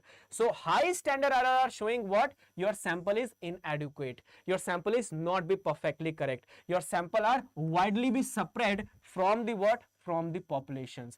When a low standard error showing what? A sample means are very closely distributed, your sample is very accurate, so it's your sampling error. You can be see here when we have a infinite population, when we have a infinite population and without replacement we will apply this formula. So the standard deviation by the under root of your size of sample, it's exactly your standard error formula. On the other hand, when we have a finite populations, we will apply this formula with some modification like multiply with your finite multiplier. So finite multiplier is your what? Under root of size of population minus size of sample divisible by size of population minus 1, you will able to find out your remaining portion. Now the first part we have calculated, the first part we have completed of the our what? Of our ABM module A. Now we will going to be start the second part. So till now we have covered what? We have covered the statistics, the different terminology of the statistics, we have covered the sampling, and as well as we have covered the sample error. Till now, if you have any kind of question, if you have any kind of doubt, please put your doubt in the chat box. Definitely I will resolve your each and every doubt. I am hoping right now we are smoothly be covering each and every portion in a such a way so that your everything is covering right now is a very crystal clear, and I am hoping right now you have understood each and everything in a very fair manner. Now we are going to be start the second part. In a second part, what we are going to be cover? Now we are going to be cover the numerical portion. The numerical portion of your mean, median, mode, standard deviation, correlation, regression, these kind of your numerical portion we are going to be cover in the second part. In second part, yes, the numerical portion are too much important, but the guys most important requirement is today our marathon session is somehow 4 to 5 hours. So whatsoever the topic we are covering right now, you all are required to be go through just by one time so that you will able to revise each and everything from these notes as well. Now we are starting our second part. Now in the second part we are going to be start what? We are going to be start the mean, median, mode and the numerical portion. Yes, that's great. Now where is my second part? Here I have the second part. Now I am going to be start your second portion of statistics. So in this portion you will find some of the conceptual understanding of your numerical portion. Yes guys, so here we good to go.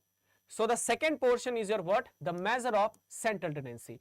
When I'm talking about the measure of central tendency, so what do you mean by measure of central tendency? Central tendency is your middle of the part.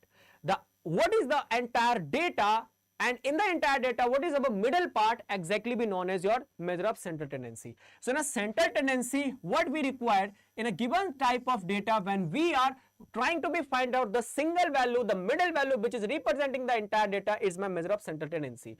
Now the measure of central tendency are further be classified into the three part. What is the three part? Mean, median, mode. Now the mean is further be classified into the three part: arithmetic mean, geometric mean and harmonic mean. Most of the aspirants are truly be confused at the time of solving the geometric mean type of question, but guys, today I am going to be share with all of you one of the trick. That trick will exactly be help you to be cover entire type of numerical question in your geometric mean. So today's session is, that is the reason behind it, very important, and this segment, the part number 2, is still very important. Next we have median, third we have a mode. First we have a arithmetic mean. In an arithmetic mean, we will try to be calculate the simple average of the data.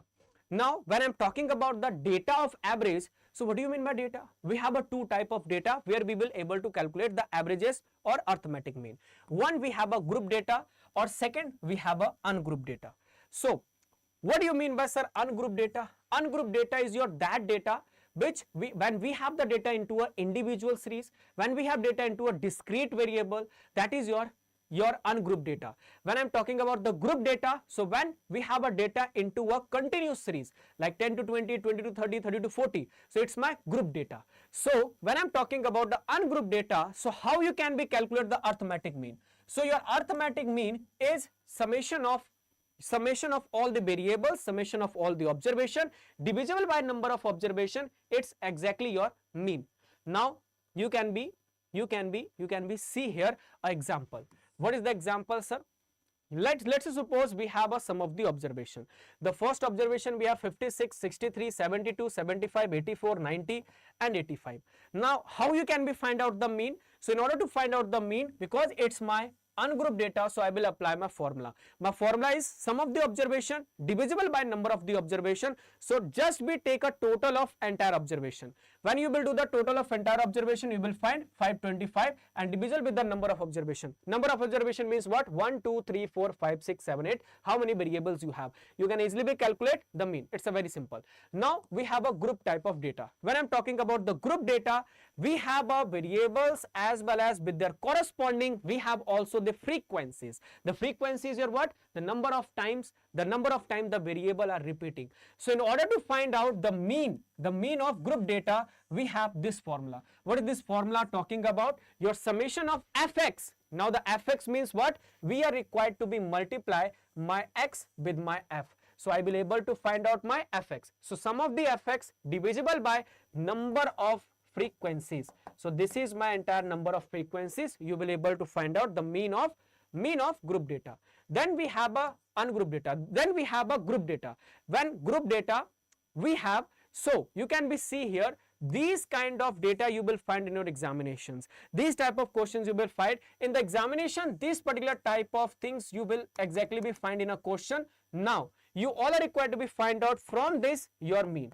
But in this question we have a missing frequency. Sometime the same method, the same formula we will apply here also in order to find out the mean as well. But in this question we have a some twist. The twist is missing frequency. What is the missing frequency, sir? The missing frequency is I don't know what is the value of that frequency here.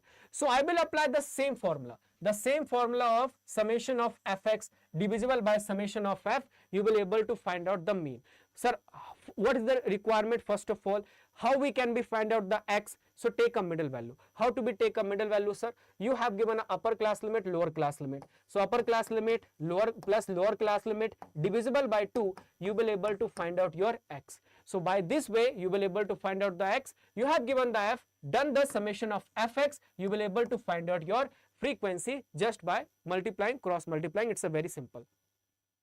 Next we have, guys, the group type of mean type of question. Grouped mean. When I'm talking about the grouped mean, what do you mean by sir grouped mean? Grouped mean when we have given more than one of the mean in a simple question. In a single question, when we have given a more than one mean, it's then we will apply the group type of mean. Like you can be take an example, we have 100 students.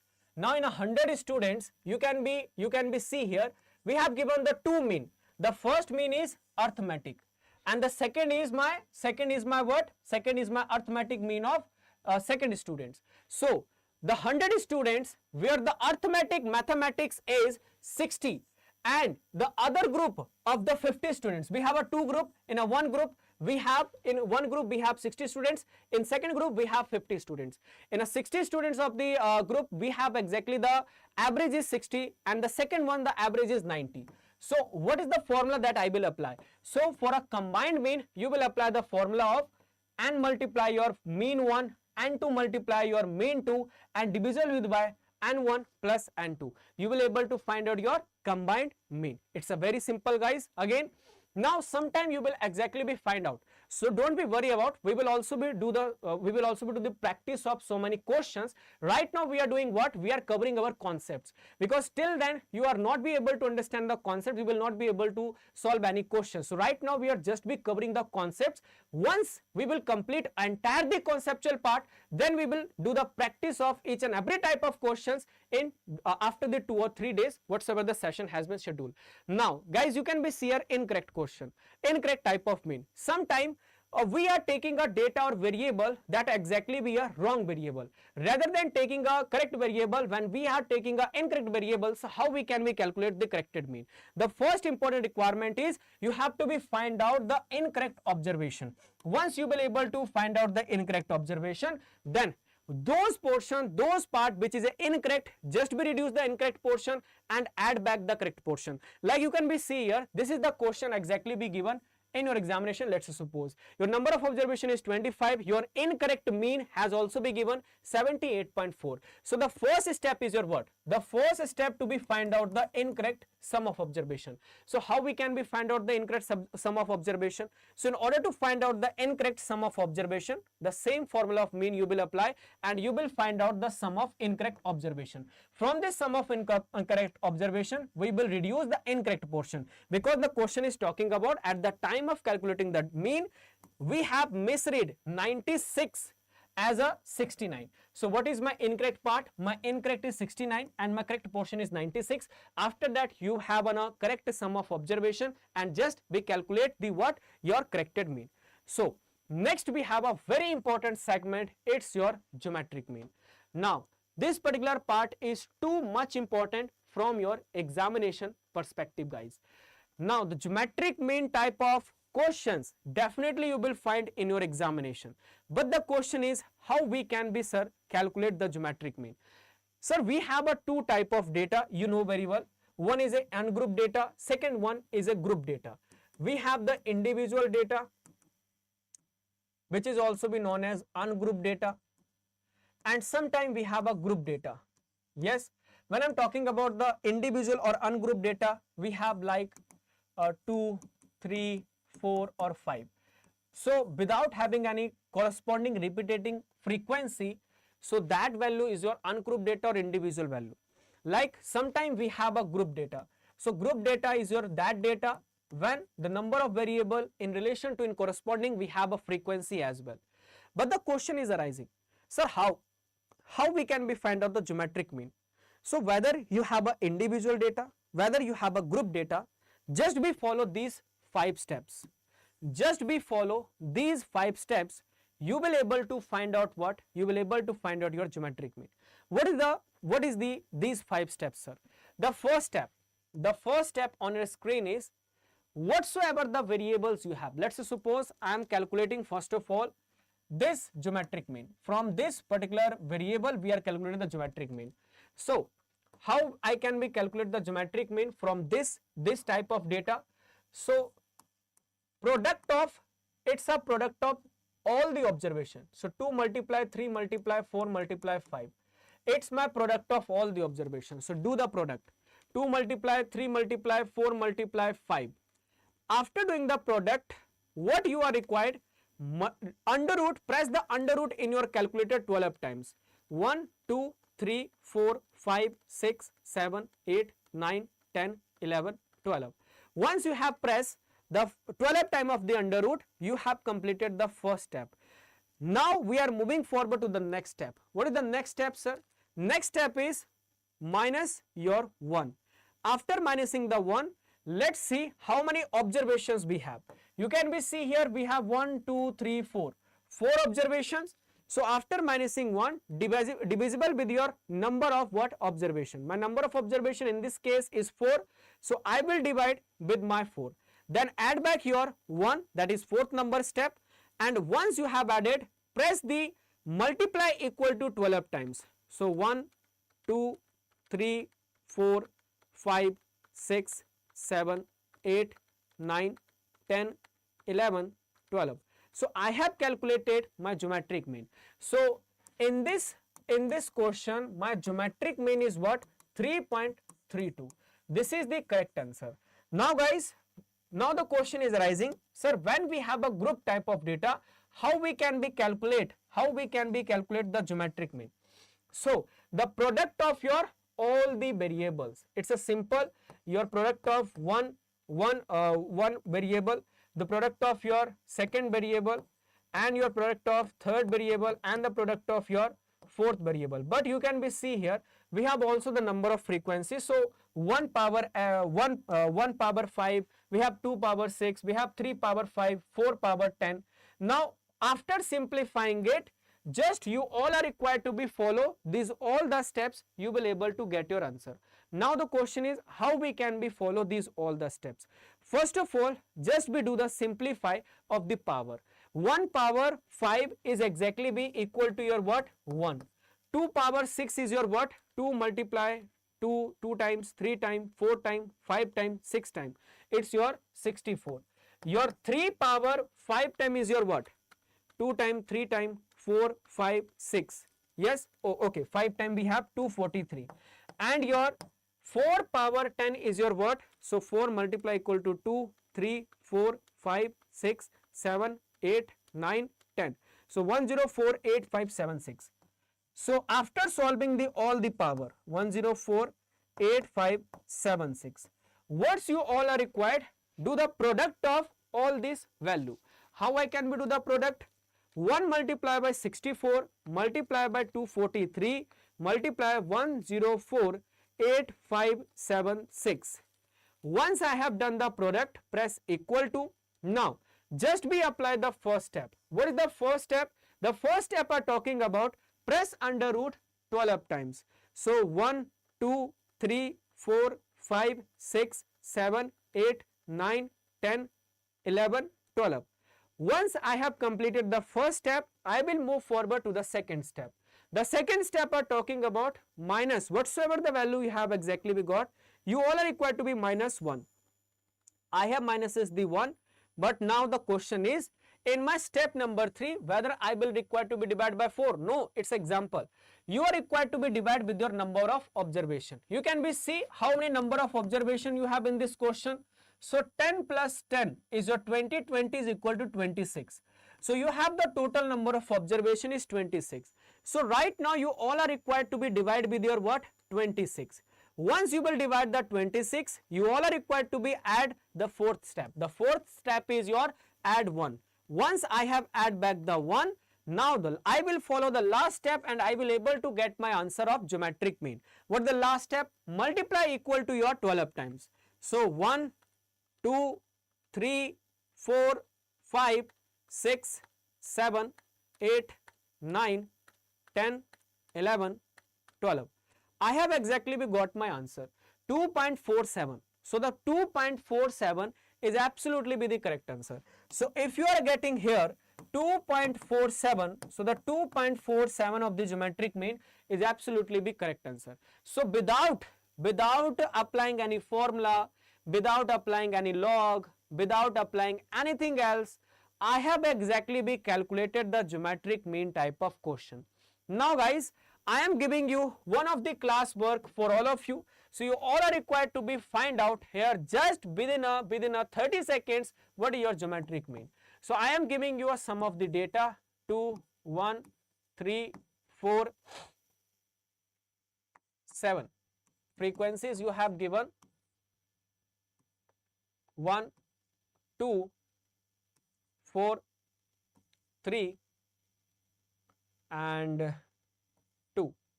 So you all are required to be find out the geometric mean. Just be applying these all the 5 steps. So you all have a 30 seconds of the time. Just be let me know in the chat box what is your geometric mean from this question. Your time has start right now. So guys, whatsoever the formula, exactly whatsoever the method I told you, just you all are required to be apply that method and let me know in the chat box what is your correct answer of this question to be find out your correct geometric mean. Your time has start right now.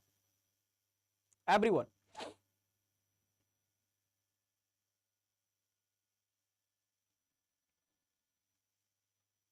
So yes.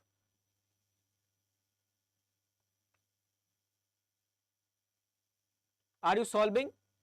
No? I can be help you in this question. First of all, product of all the observations. So the product is 2 power 1, 1 power 2,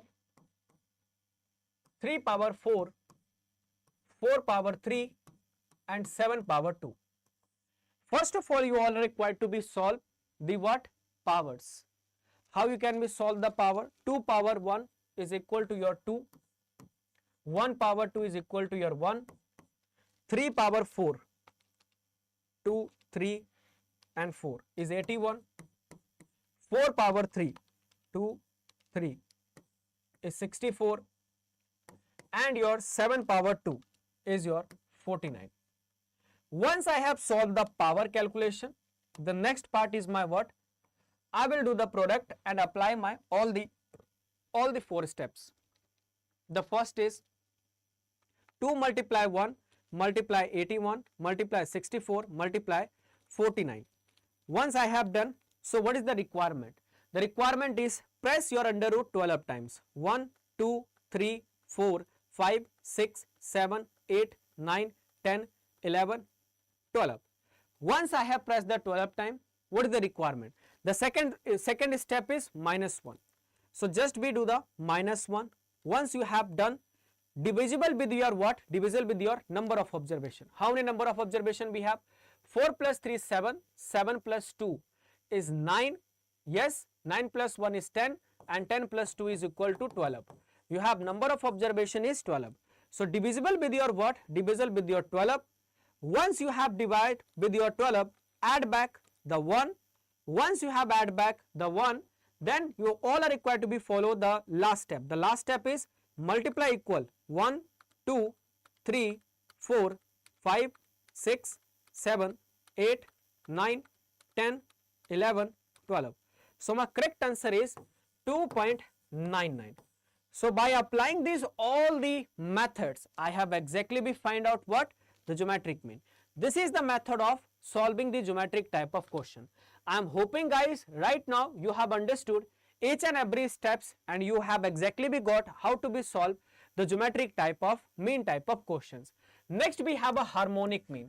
In a harmonic mean, when we are applying the harmonic mean we are applying when we have the question of speed, when we have the question of distance, when we have the question of ratios, when we have the incorrect portions, variables. So then we are applying the harmonic mean. In a harmonic mean, what is the formula, sir? It's a reversal of your what? It's a reversal of your arithmetic mean. So whatsoever the arithmetic mean you have, just you all are required to be do the reversing.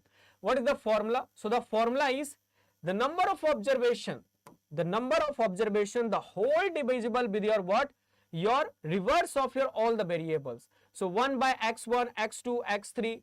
So like you can be take an example of, take the example, we have this question. We have a individual series. So 8, 12, 14, 15, 20. These are the variable we have given. So just we reverse all the variables and divisible with your and the reciprocal we have the 5 number of observation, you will able to find out the harmonic mean. But sometime when you have given the group type of data, it means you have given the group data, it means what? You have also been given the corresponding frequencies. When you have given the corresponding frequencies, so here this formula, the same formula you will apply, the n, the number of observation, the total number of observation, the whole divided by your what? The frequency with your x variable, x1 variable, frequency with your x2 variable, frequency with your x3 variable, and so on. Now in this question we have given with one variable we have given the 2 frequency, with the 2 variable we have given the 3 frequency, with third we have 1 frequency, and the 4 we have 4. So 2 by 1, your 3 by 2, 1 by 2, after reciprocal of these things you will able to get your harmonic mean as well. Now we are going to be cover your each and every portion through our what? ePDF notes. Now you can be see here central tendency and the dispersion is the most common, and they are the widely used statistical tool which handle the large quantity of the data. So that we are calculating the measure of central tendency in order to reduce the single value used to doing the comparative study. That is the reason behind it we are understanding the measure of central tendency. Now we have first of all the mean. The mean is your what? Mean is exactly the averages. The most commonly method are using in order to descripting the measure of central tendency. Mean are very quite easy, they are easy to understand, as well as mean is we have a 3 type. One is arithmetic mean, second is geometric mean, third one we have a harmonic mean. When I am talking about the arithmetic mean, so it's the simplest method. What is the formula? So the formula is sum of all the observation divisible with your number of observation, you will able to find out your arithmetic mean. Like when we have a combined mean, so when a combined mean we have a different mean has been given for a different data. Just you all are doing the product of your first group of mean observation, second group of mean observation, and the whole divisible by your what? The first group of observation with your second group of observation. By this formula you will able to find out the combined mean. Let's take the example so that you will able to understood how to be find out the combined mean. Like you can be see here we have the average group of 100 students. In a mathematics are 100 are a 60, and the other group of the 50 students we have average marks of 90. So can I say my mean is equal to 60, my mean 2 is equal to 90, my n1 is equal to 100, my n1 is equal to 100, my n2 is equal to 50. So just put your all the value into this figure, into this formula, you will able to find out your combined arithmetic mean. In the similar way we have a corrected arithmetic mean. In a corrected arithmetic mean, what is required, sir? Corrected arithmetic mean, you have given the incorrect mean first of all. You can be see here 78.4 is your arithmetic mean, that is a incorrect. Right now the question is talking about we have misread 96 was misread as a 69. So can I say my incorrect value is 69, my correct value is my 96? Yes, na? My corrected value is what? 96. Just first of all we are required to be find out the incorrect sum of observation. So how you can be find out? So the sum of incorrect observation you are simply be find out with your incorrect mean. How we can be find out? So sum of incorrect observation, you have the number of observation given, that is your 25.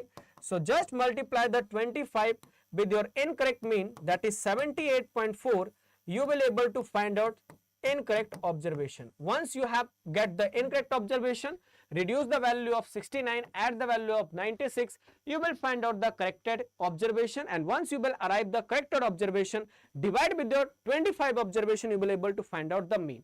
Next we have a harmonic mean. Harmonic mean is your what? At 9 p.m. I will definitely give you the break. So in the next 20 minutes, we are going to be complete the second part, then I will definitely be give you the break as well. Now the harmonic mean is your what? Harmonic mean is somehow the reciprocal of your arithmetic mean. So the reciprocal of the arithmetic mean is exactly your harmonic mean. So arithmetic mean is the appropriate measure of central tendency, as you know very well. But when I am talking about the harmonic mean is very appropriate measure when I am talking about in order to find out the speed, in order to find out the ratios, then we are applying the what? Harmonic mean type of questions. What is the formula for harmonic mean, sir? Harmonic mean you have the ungrouped type of data, and by reversal of your 1 by x, it means the one of variable. Then we have a relationship between the arithmetic mean, geometric mean as well as the harmonic mean. What is the relationship between we have? So what is the difference between geometric mean, harmonic mean and arithmetic mean? Here is the difference. Now when I am talking about the relationship, arithmetic mean is a, you can be say like that, it is a very simple mean. Geometric mean, it's somehow we are calculating when we have a product of the data. So geometric mean is that concept. Harmonic mean is or what? Harmonic mean we are applying on that particular moment when we have a sum of the ratios, when we are required to be calculate the speeds, when we are required to be calculate the distance. So on that particular moment we are applying the harmonic mean. We have a sum of the relationship between the arithmetic mean, geometric mean, harmonic mean. So you can be see here. What is the relationship between have? So your arithmetic mean is always be greater than your harmonic mean, and harmonic mean is always be greater than your geometric mean. So can I say arithmetic mean multiply your harmonic mean is equal to geometric mean square? If yes, then absolutely you have covered the one pretty much assured question that exactly we ask in your examination. Yes. So sometime in the examiner are giving you what? The arithmetic mean, the harmonic mean, and then the examiner are telling you just you be find out the geometric mean. Sometime the examiner will give you the geometric mean, arithmetic mean, and they will say try to be calculate the harmonic mean. So by this way, in this formula, that exactly will help you to be calculate the your what? Relationship between the all arithmetic, geometric and harmonic mean. Next we have a geometric mean. Geometric mean is your what? It's a average value. It's a average value or mean which measure the center tendency of this set of the numbers by taking root of the product of the value. It means when we are taking a root of the product of the value, so that exactly will help us to be calculate the what? Calculate the exactly your geometric mean. So geometric mean is your what? It's a compounding effect of the data that occur the period to period. It always be less than arithmetic mean and calculated only for positive value. Yes. So it's a very important line, guys. So please mark this line, very important. Geometric mean you can always be calculate for positive integer. You cannot be able to calculate the geometric mean for your negative value, because for negative value it's not be possible. Once again I am reminding you to all of you these 5 steps. Guys, please keep in your mind these 5 steps, because these 5 steps are very important. Yes, sir, please go little bit slow. That's okay, Upadhyay sir. That's absolutely, I will go slow. Now, you can be see here the geometric mean. In a geometric mean, we have a 5 steps. The first step is under root whatsoever the product you have. First of all, the requirement is whatsoever the product we have after the product of all the variables, you all are required to be follow this 5 steps. The first step is press under root for 12 times. Second step is saying whatsoever the value you will appear minus the 1. The third step is talking about what is your observation. The observation is 1, 2, 3, 4. If you have 6, 7, 8, 9, 10, whatsoever the observation you will divide with your observation. Then just simply be add back the one variable, and the last step are talking about your multiply equal to 12 times. Then you will able to get your geometric mean perfectly answer. Now guys, we have the next central of tendency is your median. Median is your what? Median is your middle of the value. The middle of the value in the entire group of this data is your what? It's your median. But in a median we have a very important point. What is the important point, sir? Whenever you all are required to be find out the median, the first and the important point is to be arrange your data either in a ascending order, either in a descending order. Because still you will not be arrange your data in a ascending or descending order, you will never be find your corrected median. So it's a very important note. Whenever you have the question of median, so first of all you have to be check it out whether your data are in ascending order or a descending order. Whether it's a ascending order or not, just be check it out. If not, then what's the first step is required to do? The first step is to be convert your data into ascending order or into a descending order. Once you will convert into ascending, or descending? Arithmetic mean is greater than geometric mean, geometric mean is greater than harmonic mean. Yes, you can be see here, here we have the relationship. Arithmetic mean is greater than harmonic mean. Yes, Disankshar, I think you have exactly wrote something wrong. Arithmetic mean is greater than harmonic mean and harmonic mean is greater than geometric mean. The geometric mean is very lowest value. So arithmetic mean is always greater than harmonic mean is greater than the geometric mean. It means we have the relationship of arithmetic mean multiplied by the harmonic mean is equal to geometric mean square. Yes. Now this is the formula, the sanction we have to be applied. Okay. I think in your Macmillan this is the perfectly, rest we will check it out, don't be worried about. Now we have a median. So the question is arising, how we can be find out the median? For median, we have a two type of data. One is a group data, second one is a ungrouped data. When you have a ungrouped data, it means what? First of all, your number of observation either will be in your odd number or in an even number. The question is arising, why we are checking in a ungrouped data? In a ungrouped data, whether our number of observation is a odd number or in a even number. The reason is that we have a different formula for odd number of observation and for the even number of observation. Now, what do you mean by sir odd number of series? When I am talking about the odd number of series, so those number of observation which is not be divisible by 2, it's your odd number of series. When we have a even number of series, so even number of series is your what? That is perfectly be divisible by 2. Like take an example of your 4, your 6, your 8, your 10. So this is my even number of data. Why sir? Because it's perfectly be divisible by 2. It's my even number of data. Now for even number of data, we have a different formula for median. For odd number of data, we have a different formula for median. What is the formula that sir? Now we are going to be cover the formula. The first formula we have what? The first formula for odd number of series. For odd number of series, what is the formula? The formula is your very simple.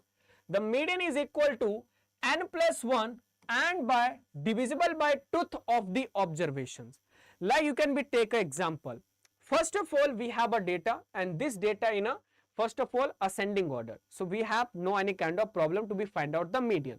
Now what is the formula? First of all, to be check it out whether your data are in a whether your data exactly in an odd number series or an even number of series. You can be see here 1, 2, 3, 4, 5, 6, 7. So we have exactly be what? The 7. Now the 7 is I think 7 or 8. 1, 2, 3, 4, 5, 6, 7. We have a 7 number of observation. So because it's a 7 number of observation, so the 7 is not be properly be divisible by 2. So what is the formula we will apply? So we will apply the formula of n plus 1 by tooth of the observation. N is my what? N is my 7. 1 is exactly I am adding here and divisible by 2. So what is the tooth of the observation I am getting? So 8 by 2, the fourth observation. So the fourth observation that exactly will be my mean. So 1, 2, 3, 4. So the median is equal to your 4. That is the main important part that you all required to be remember. But sometime we have given the even number of data. Even number of data is your those data which we can be easily be divisible by the 2. Like you can be see the example, we have a 3, 5, 7, 9, 11, 13. So how many number of observation we have? 1, 2, 3, 4, 5, 6. Now 6 is your even number. Because it's a even number and it's a easily be divisible by 2. So what is the formula that we can apply? So the formula you will apply n by tooth of the observation plus, here we have a plus, n by 2 plus 1 of the observation. Like in this particular question, we have n is what? N is 6. So 6 by 2, tooth of the observation, 6 by 2 plus 1 of the observation. So when you will divide 6 by 2, you have the third observation and 6 divided by 2 is your 3, 3 plus 1 is your fourth observation. So third plus fourth observation. What is the third plus fourth? First, second, third. Third is my seventh observation. Fourth is my ninth observation. Yes, now. So 7 plus 9 divisible by 2, it's exactly be 8 is your median. So these are the two type of method of formula that you all are required to be follow in order to find out the median. Next, we are moving forward to the next part. Next part is your what? The next is very important, guys. Now we have given a discrete variable. Whenever you have given the discrete variable, what is the method? What is the method of formula that we all are required to be applied? So guys, whenever you have a discrete variable, it means the group of variable. So you have also be find out the corresponding frequencies. So when you have a corresponding frequency, then you have to be pay extra care. What is the extra care, sir? Now the question is, my n by 2th of the observation is your what? Now first of all check it out, what is your total number of observation? When I am adding the total number of observations, so it seems to be my 20. So my number of observation is 20. Now the 20 is divisible by 2. Absolutely yes. So can I say what formula I will apply? I will apply my even formula of the median. And what is the even? Whenever we have the data in an even number, we will apply this formula. So n by 2th of the observation, n plus 1, n by 2 plus 1 of the observation. So now the question is, 20 by 2 is your 10th by the observation, 20 plus 2 is 10 plus 1, 11th of the observation. The main question is arising, what will be my 10th observation and what will be my 11th observation? In order to find out the 10th observation or 11th observation, the first important requirement is your what? To be convert your frequency into your cumulative frequency. Only then you will be able to find out your 10th observation and the 11th observation. So in this frequency, we have a cumulative frequency. Then we will be able to find out my 10th observation and 11th observation. You can see here, my total number of frequency up to the first class is 2. My total number of frequency up to the second class is 5. My total number of frequency up to the third class is 7. And my total number of frequency up to the fourth class is 9. And my total number of frequency up to the fifth class is 14. Now my 10th of the observation, can I say my 10th of the observation are included up to the 14th of the cumulative frequency? So can I say the corresponding variable will be my what? The 10th item of the observation. So my 10th item of the observation is my what? Is my 25. So it seems to be 25.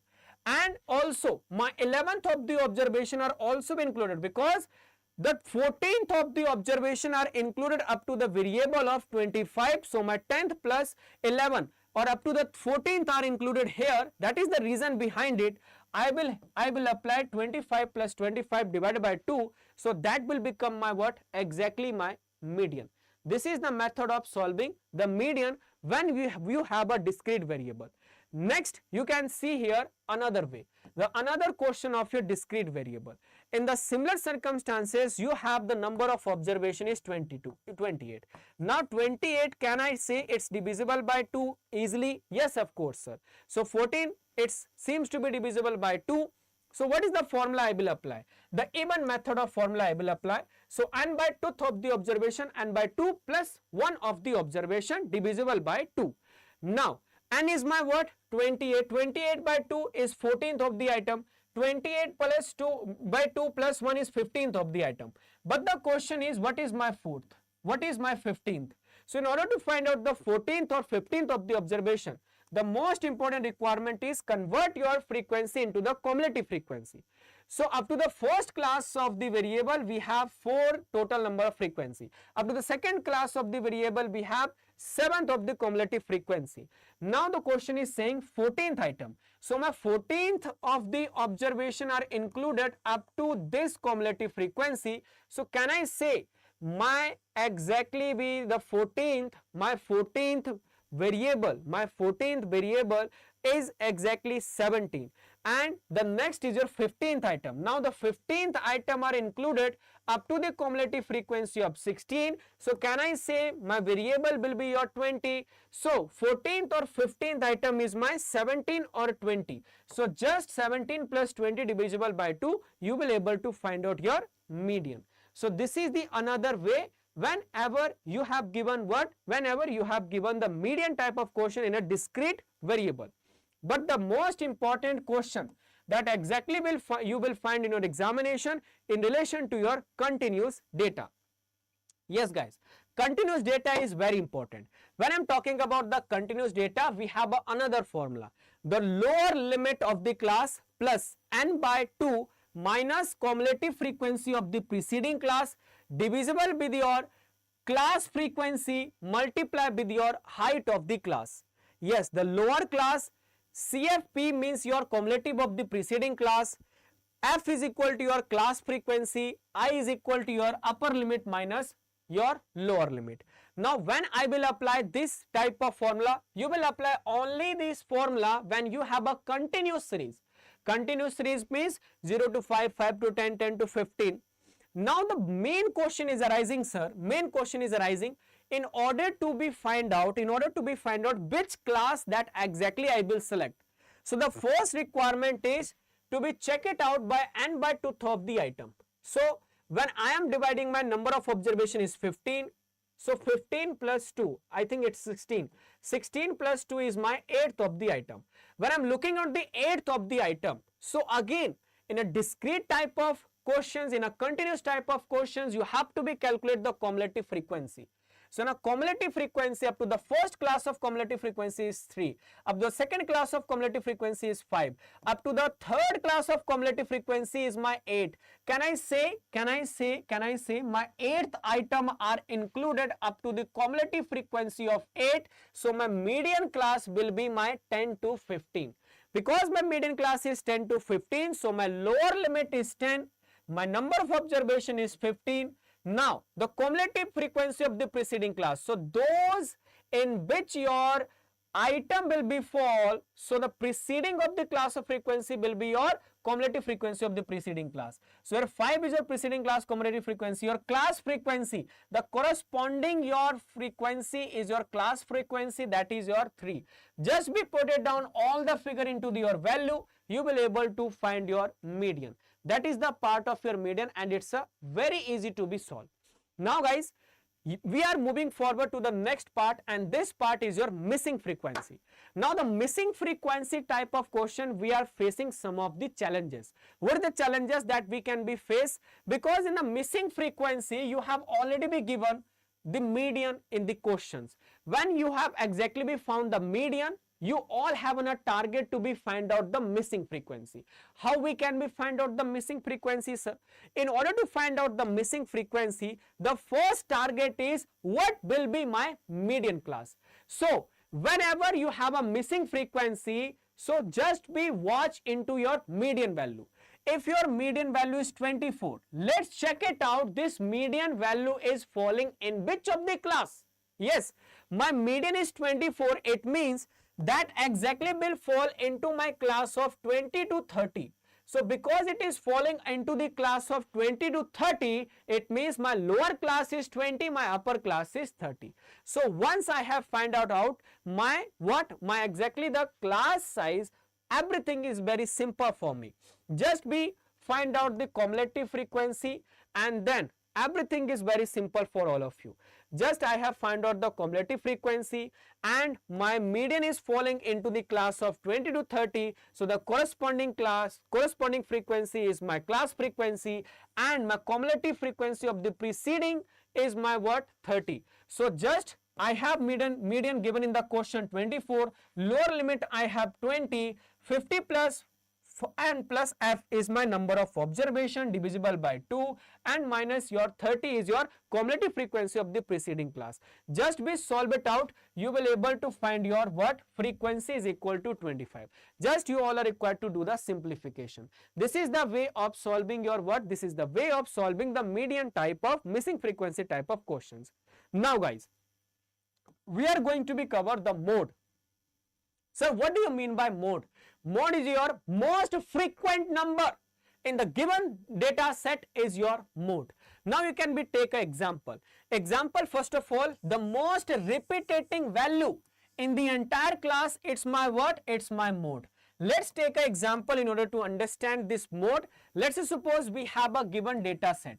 In this given data set, we have 2 number, 3 number, 4 number, again 2 number, 5 number, again 2 number and 6 number. Now you can be see here the most repeating value is my 2. The 3 times the 2 are repeating here, it means my mode is equal to 2. This is only be applied when we have exactly the individual data set. On the another hand, take another example. This is the second question. we have a 5, 3, 5. Now you can be see here, the two variable are repeating simultaneously. The 5 is also be repeating 2 times, the 3 is also be repeating the 2 times. So what will be my mode? So my mode will be 5 or 3. It's the situation of your bimodal. When we have a 2 of the value are repeating simultaneously, the mode will become your bimodal. When one model is most frequently in the class, will become your unimodal. When in the similar circumstances, we have more than 2 or 3 of the item are repeating frequently, so my mode class will become my multimodal. So you have a 3 type of model group: bimodal, your unimodal, or your multimodal. This is the example of your mode. But the most challenging requirements, we have a continuous series. In a continuous series, you all are required to be remember one formula. What is the formula, sir? The formula is your mode is equal to L1 plus F1 minus F0. Please guys, listen this formula very carefully, because if you will remember the median continuous series formula, mode continuous series formula, definitely you will find a question in your examination as well. So lower limit plus your F1 minus F0 divisible with your what? 2F1 minus F0 minus F2. But the most important requirement is, sir, what is my lower limit? The most challenging aspects. Lower limit is your what? As you know very well, the most repeated frequency is your, that class will become your model class. Now you can be see here in this example, 5, 10, 15, 20. So 20 is the most frequently. It means in this class the number are frequently be repeating, that will become my mode class. So here we have 30. 30 is my lower limit. Once you will able to find out the mode class, the everything is very simple. The corresponding frequency will become your F1, the preceding frequency will become your F2, the next frequency will become your F2. The preceding is your F0, sorry, and the next will become your F2. So I will put my all the variables into my formula and you will able to get your mode. It's a very simple. So the only requirements in order to find out the mode is your what? To be find out your model class. And what is your model class? The most highest frequency of the class will be your model class. Like you can be see here, 20 is your highest frequency, so that class will become your model class. And by this way you will able to solve each and everything. But the most challenging aspects is your what? You will find when you have a missing frequency. Because in a missing frequency type of questions, you have changed the approach, because sir, right now we don't be know what will be the frequency here. Because when you are looking into this data, you will say, sir, 25 is the highest frequency, so the mode class will be 10 to 20. As our general concepts are saying, the highest frequency will be your mode class, but you don't be know what is your frequency. There may be a chances this frequency will be 30, this frequency will be 40. So it more than be 25 now. That is the reason behind it. In the same like median concept, just be find out your mode is 24. So they are laying in which of the mode class? So your 24 are laying into the mode class of 20 to 30. If my mode class is 35, so in which of the class the mode will lie? Your 30 to 40. If my mode class, if my mode is, let's say suppose 42, so they will fall into what model class? 40 to 50. So just find out, just will look into your mode. If your mode is 24, it means your mode class will be 20 to 30. Once you have find out the mode class, just everything is very simple for all of you. The corresponding frequency will become your class frequency, the F1, the preceding will become your F0, the next will become your F2. Okay. Now, this is the median. We have all have completed the portion. We have completed the median when we have an odd number of observation. You can be see here, this is the formula you all are required to remember. When we have a median of the even number, what is the formula? This is the formula you all are required to be remember. Next, when we have a group data, so in a group data, median is equal to L plus L2 minus L1, that is a height, N2 minus CF divided by frequency of the class. This is the part we have already be completed. Now, before moving to the quartile deviation, I am giving you one of the break. Now it's a break time. So from the last 2 hours, we are continuously be studying each and every part. Now in the next 2 hours, we will able to complete the entire portion of the stats. But before moving ahead, it's a time of break. So I am giving you a 5 minute of the break. In this break, if you have any kind of question, you can simply be put your question in the chat box, or you can be enjoy your break. You have some of the water, you can be relax your mind, you can be go through with your social media, whatsoever you want, you can be do in the next 5 minutes, because after the 5 minutes we will resume with our class. So right now you have a break time and your break has started. So take your break. You have specifically the 5 minutes of the break.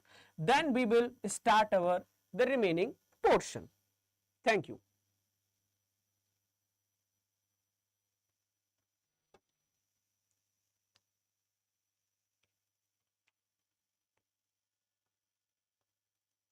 Yes guys, so those aspirants who are watching the class, please do like and subscribe the channel.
Yes guys, so can now we are start? Yes, I hope you have enjoyed the break. Now it's a time to be start and complete the remaining portions. I have given you the sufficient time for the break. Now we can be start with the session of our what? Of our quartile. Now when I am talking about the quartile, what do you mean by sir quartile? Quartile are dividing the data into what? Into the 4 equal parts. We have a 3 type of quartile. One is quartile 1. Second one is your quartile 2, that is your middle of the part. Third is your quartile 3. Quartile 1 are representing the 25% portion of the class. Quartile 2 is representing your 50% of the class, and that is equal to your median. Your quartile 2 is always be equal to your median, because median is a middle part, 50% of the class, and upper class is your 75%, that is your quartile number 3. So when the data dividing into the 4 equal part will become your quartile deviation. Now the question is, sir, how we can be find out the quartile? So you can be find out the quartile same, it's a very simple. In a median, what we are doing? We are dividing the data into the 2 equal part. In a quartile, we are dividing the data into the 4 equal part. That is the main difference. So the same formula we have learned in the median, the same formula will apply here also. So your quartile 1, when we have an individual data, n plus 1 in a median, what we are dividing by the 2, but here we will divide with the 4, because your quartile dividing the data into the 4 equal parts.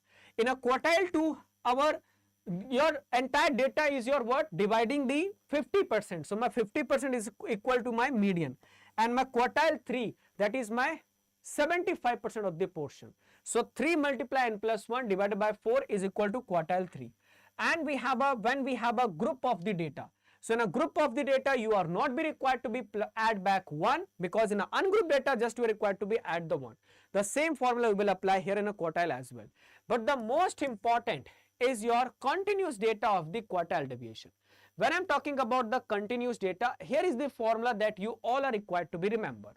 The same formula we have learned right now, the median, the same formula you are required to be applying the quartile as well, but with some modification. What is the modification? The lower limit is also be same, the size of the class is also be same, frequency is also be same, cumulative frequency of the preceding class is also be same. What is the difference? The difference is only the median is dividing the data into 50%, the 2 equal part, but quartile is dividing the 4 equal part, that is the reason, and divided by 4. Your 50%, that is your median formula, and when I am talking about your quartile 3, so this is the changes that you all are required to be incorporate. So 3 multiplied by n by 4, the rest remaining is equal to your median. Same formula we are required to be covered in the median portion as well. Quartile is your what? When I am talking about the quartile, so quartile is dividing the data into the 4 equal parts. So by the dividing the distribution into the 4 group, the quartile calculate the range of the value above and below the mean. Now your quartile divides the data into how many parts? The 3 parts. Yes, and we have the further first quartile is known as your quartile 1. The second quartile is known as quartile 2, and the upper quartile is known as your quartile 3. So we have a 3 type of quartile, Q1, Q2 and Q3. Now you can be see here the quartile with your fair graphical representation. The smallest value of the data is exactly your minimum value, and the highest value of the data is known as largest value. And when I am talking about the 25% of the data, it seems to be my first quartile. The middle of the part of the data is my second quartile, and the 75% of the data is my 75th percent, that is quartile 3. Now here is exactly your the formula of upper quartile, lower quartile, that we have already be covered this entire formula as well. Now the mode portion, we have also be covered the mode. Mode is your what? Mode is just like the number, the value which is occurring more than the number of times, it's your mode. So mode is your what? When I am talking about the mode, so most frequently occurring value, it's your mode. So 2 or more of the value when they have occur simultaneously or near to equal of the number, it's become your mode. Now mode may be your 2 or more of the mode. Mode may be your 3 or the mode. When we have a 3 or more of the mode, it become my multimodal. When we have a 2 modes, it become my bimodal. Next, we have a modal formula that you know very well. The model class will be very important for all of you, and it's a very challenging in the examination as well. Model class, how to be identified? The highest frequency will become your model class. But when the frequency is missing, then check it out your mode number. Whatsoever the mode number and they are falling in whichever mode class, that will become your mode class exactly. So your L1 plus L2 minus L1, F1 minus F0 divisible by 2F1 minus F0 minus F2 will become your mode class. This is the exercise question, and I hope you can simply do this question as well. Now we have a relationship between the mean, median, mode. Now this part is very important from your examination perspective, guys. So you can be mark this particular part are very important from your exam point of view, because relationship your mean, median, mode is your what? So your mode is equal to 3 median minus the 2 mean. Sometime in examination you will find you have given the median, you have given the mean, and you don't have any kind of value of set of data, and the question are asking about to be find out the mode. So on this particular circumstances you will apply this formula. So 3 median minus 2 mean is exactly be equal to your mode. Now we are going to be cover the dispersion. Dispersion means your what? Now whatsoever the central value we have calculated right now from the mean, median and mode. Now my actual value are how far away from the central value, that is your measure of dispersion. Measure of dispersion is a nothing but it's talking about whatsoever the central value you have calculated, how much your actual value are far away from the central value, that is your measure of dispersion. So measure of dispersion are talking about what? A single value that attempts to be describe what? Attempts to be describe a set of the data by identifying a central position. Yes, you know very well it's a central tendency, but the question is arising the measure of dispersion is your what? Measure of dispersion is talking about the degree of variability and the spread out. How much spreading out we have, how much my values are far away from the central value, it's exactly be helping out to be with the help of measure of dispersion. So the measure of dispersions are applicable when you have a data stretch, when you have a spread out data. So in order to find out how much data are spread out, how much data are scattered, the dispersion exactly will help us to be calculate the data dispersion. So dispersion is a statistical concept that simplifying and classifying the data into the piece of the data, and it will help us to be find out the how much dispersion we have, how much value are far away from the central value, it's your measure of dispersion. Now the dispersion are talking about scatter deviation, that's we all have completed this part. Now in order to find out the dispersion, here we have a very important part, guys. Dispersion we can be calculate with the different method. Whenever I am talking about the dispersion, we have some absolute measure of dispersion and we have some relative measure of the dispersion. When I am talking about the absolute measure of dispersion, how we can be calculate the absolute measure of dispersion? Absolute value that is a far away from my central point, that is your we have a 4 method. The range, quartile deviation, mean deviation and your standard deviation. When I am talking about the relative measure of dispersion, we have coefficient of dispersion, coefficient of range, coefficient of quartile deviation, coefficient of mean deviation and the coefficient of variation itself. Now the question is how we can be find out the range, sir. So now we are going to be find out first of all a range. Now you know very well your dispersion is your what? From the central value, how much data are scattered, that exactly your dispersion. So from the central value, how much data are spread out, that is your dispersion. Now the first method is my range. Range is very simple, and if it will arise in your examination, that's a very free bonus questions to all of you. Yes, why sir? Because it's a very simple formula we have.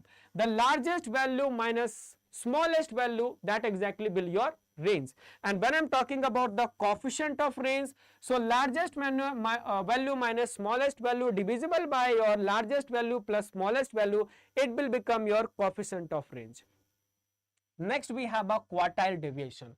When I'm talking about the quartile deviation, so what is your quartile deviation? Quartile deviation is your deviation of Q3 minus Q1. Q3 minus Q1 divisible by your 2, it's exactly with your what? Quartile deviation. But when I'm talking about the coefficient of quartile deviation, so Q3 minus Q1, Q3 plus Q1, it's exactly be equal to your coefficient of quartile deviation. Now you can be see here the formula of quartile deviation and the coefficient of deviation. What is the formula, guys? So the formula is quartile deviation is equal to Q3 minus Q1 divisible by 2, and your coefficient of quartile deviation is Q3 minus Q1. Q3 plus Q1 is exactly your quartile deviation coefficient. Now we have a mean deviation. Now mean deviation is very important, guys, and that will a very easy part for our examination perspective as well. Mean deviation are talking about how much value are far away from my mean. So what is the formula? So for a mean deviation, first requirement to be find out your mean. Now once you have find out the mean, whatsoever the value you have exactly be calculated the mean, next you all are required to be formula of x minus x mean. If you have the question of mean deviation from mean, then entire set of the value you have just be reduced with your mean value, and the sum of that deviation is exactly your mean deviation when you will divide with the number of observation. So your mean deviation from mean is your what? Mean deviation when I am talking about from mean is the summation of bar x minus x mean. Sir, why you have put it down the var value? Why? What is the importance of this bar? The importance of this bar is very crucial, guys, because we are ignoring the negative value. Just we are taking the example so that you will able to solve this particular question as well. Yes, guys, we have a sum of the observation like 5, 4, 3, 6 and 7. The first important the question is talking about to be find out mean deviation from mean. How we can be find out the mean deviation from mean? The first step is find out the mean. The sum of observation 5 plus 4 is your 9, 9 plus 3 is 12, 12 plus 6 is 18, 18 plus 2 is 20, 20 plus 5 is 25. So 25 divisible with your n, and number of observation is 1, 2, 3, 4, 5. So can I say my mean is equal to 5? Yes. Now the question is I have to be find out mean deviation from mean. So the important requirement is I will reduce my sum of the variables with my mean value. So what is the value I will got? 5 minus 5 is equal to your 0. Now you can be see here x is my 4 and my mean is 5. So can I say I will write here 1? No, guys. Why? Because it's my mean deviation, and in a mean deviation the value of var are completely are saying to be ignore the negative value. You are not be required to be concentrate on a negative value, just be assume this negative value is a positive integer. So I will ignore, even though I have to be write it down here the negative one, but because of this formula bar I will ignore the negative value. Then 3 minus 5 is your minus 2, but I will write the positive 2. 6 minus 5 is your 1 and 7 minus 5 is your 2. Just be take the sum of all these deviations. What is the summation? So 2 plus 2 is 4, 4 plus 5, 5 and 6. So your sum of x minus x mean deviation is equal to your 6. Now what is my mean deviation from mean? So my mean deviation from mean is summation of x minus x mean divisible with my n is my 6 by what? 6 by number of observation is 1, 2, 3, 4, 5. So my mean deviation from mean is something you will able to got your answer. This is the way of solving the mean deviation from mean, and somehow the question are talking about in some way calculate the mean deviation from median. So the same formula will apply. So rather than reducing the value here mean, we will reduce the value of median. When the question is asking about the mean deviation from mode, we will reduce the value of mode. The everything will remain absolutely be same. Mean deviation from mode is summation of x minus mode divisible by n. You will able to got your answer. Now we are moving forward to the question. This is the question part. Here you can be see here with the example, like we have a 12, 20, 39, 46, 64. Now these are the variables we have given. The most important is, first of all, the question is talking about mean deviation from median. Yes, mean deviation from mean. Yes, the first important requirement is we have to be find out the mean. From this given set of variables, I have calculated first of all the mean. Once I have calculated the mean, I will calculate the next my deviation, and then I will divide. I will able to get my answer as well. Then we have a standard deviation. When I am talking about the standard deviation is your what? It's a commonly be used, and you can be say like that, most important. It's a most important of your dispersion. So it's talking about the spread or variability of your distributions. So small standard deviations means a high degree of consistency, observation and homogeneity of this series, and the standard deviation calculate the extent of the value that exactly be different from your averages. Now the question is how to be calculate the standard deviation. Again guys, it's a formula part, so you all are required to be remember. We have a different formula. We have a standard 2 formula to be remembered to all of you guys in order to solve the standard deviation type of question. One is summation of x square by n minus summation of x by n the whole square, and put the under root, hold the value into your under root. This is the first formula that you all are required to be remember guys. So can I say the summation of x square and mean square is somehow is equal to this formula? So either you can be right in this way or either you can be right in this way. Both are the same thing.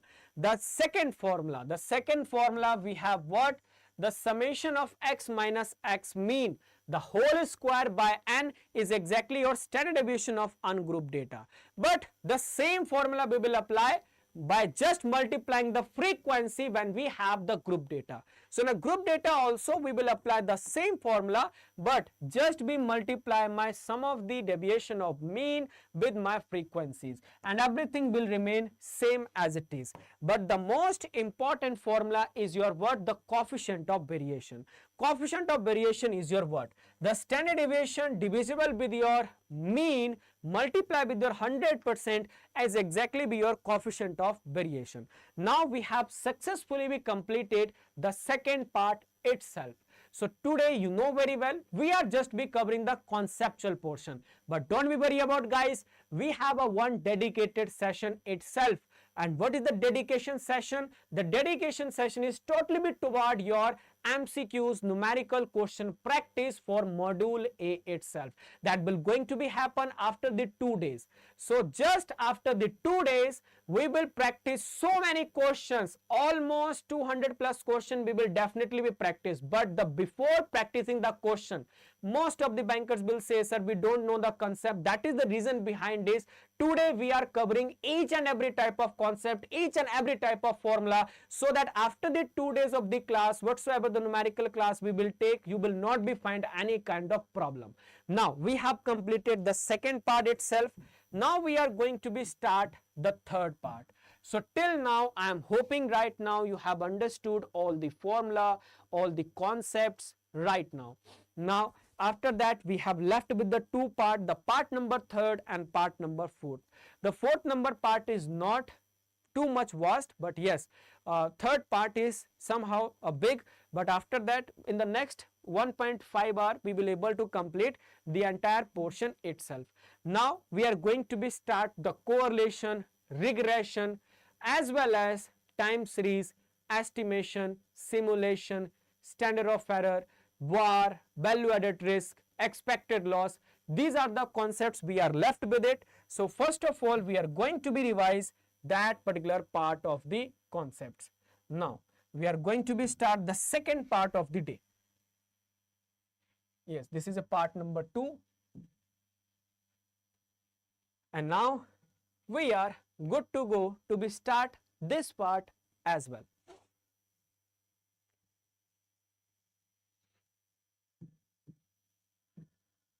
Yes guys. So we are doing what? We are revising our each and every concepts of module A, and today our session is totally be devoted with our module A part. Now we are starting the correlation. Sir, what do you mean by correlation? Correlation is talking about how much the two variables are related with each other. It's a correlation. Like your supply and price. If the supply of anything will totally be increased, the price will drastically be fall. It's my correlation. There is a relationship between your price and supply. In the similar way, the weather condition and consumption of tea is also be relations. We have a relationship between two of the variables. In a correlation, we are trying to find out how much variables are correlated with each other. Like your consumption of cold drink and the temperatures, they are totally be correlated with each other. The highest the temperature, the more people will prefer the cold drink, the supply of cold drink will increase. The lowest the temperature, the low people will prefer the cold drink. That is your exactly the correlations. But in some situation, we don't have any kind of correlations. Like your intelligence and the size of shoe. We don't have any kind of relation. You cannot be say like that if you will wear a high number of shoes and the largest number of shoes, your intelligence will be high. No, we don't have any kind of correlations. So we have some of the positive correlation, we have some of the negative correlation, we have also some of the zero correlation. So correlation is your what? Correlation are depending upon the variables. The relationship between two of the variable, it's your correlations. So in order to take a useful decision, we are calculating the correlations. Like you can take the example of height and weight, they are correlated with each other. The price and demand, the demand and price are correlated with each other. Like any product, the demand will rise, automatically the price will gone away. On the other hand, when the demand will reduce of any of the product, the price will drastically be down. This is your what? The correlation. Now guys, we have exactly the correlation example, like the temperature will increase, the sale of cold drink will also be increased, the temperature will reduce, the sale will also be reduced. It's a correlation. But we have also the part of regression. When I'm talking about the regression, so regression are talking about, yes, correlation are talking about if the one variable will increase, the other variable will either increase or decrease. But to the what extent it will increase or decrease, that correlation is not be talking about. Yes, the correlation are talking about if the hot season, in a hot season when the temperature will increase, the consumption of cold drink will increase. But how much of the sale of cold drink will increase, this is not be talking about your correlation. So who is exactly be talking about? Your regression.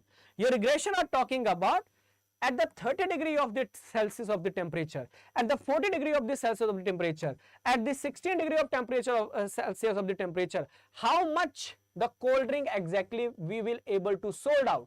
So this is the analysis is exactly your regression analysis. In the regression analysis, we are estimating the one variable with the help of the second variable. But in a correlation, we are just be knowing whether they are closely correlated or not, or if yes, how much they are correlated. But in a regression, if one thing is correlated, how much other thing are impacting, that is your regression analysis. Now, you know very well, we have a three type of correlation. One is your positive, second one is negative, third is your no correlation or zero correlation.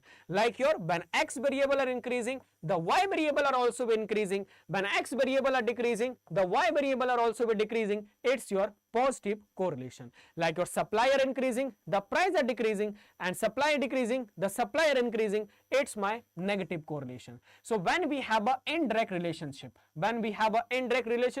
it's your negative correlation. When we have a direct relationship, it's my positive correlation. On this also the institute will ask you the question, like when the temperature will increase, the sale of cold drink will increase, the temperature will fall, the sale of cold drink will fall. So we have a directly relationship with each other of the value, that is your positive correlation. But on the other hand, we have a no correlations, like your size of shoes and your marks. They are totally be not related with each other.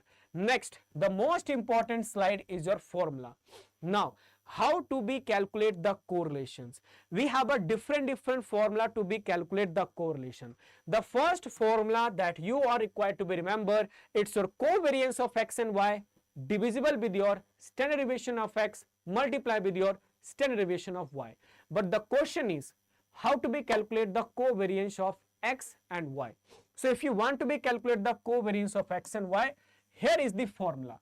The formula is summation of x minus x mean multiply with your summation of y minus y mean divisible with your n. This is exactly your what? This is exactly your covariance of x and y.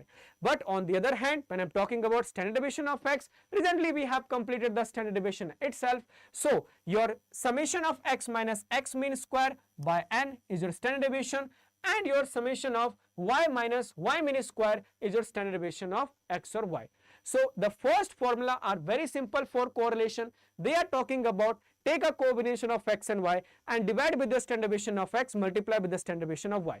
The second formula we have itself also the same formula, x and y divisible with your n, x mean multiply with your y mean and divisible with your x square by n minus x square, that is your standard deviation of x, standard deviation of y. These are the two formula we have for correlation. But itself we have the third formula also. The third formula talking about n multiply summation of x and y, your summation of x multiply summation of y, n multiply your summation of x square and summation of x by whole square, n multiply by summation of y square and summation of y whole square. So this is also with the third formula. So you all are required to be remember these three formula in order to solve the correlation type of questions.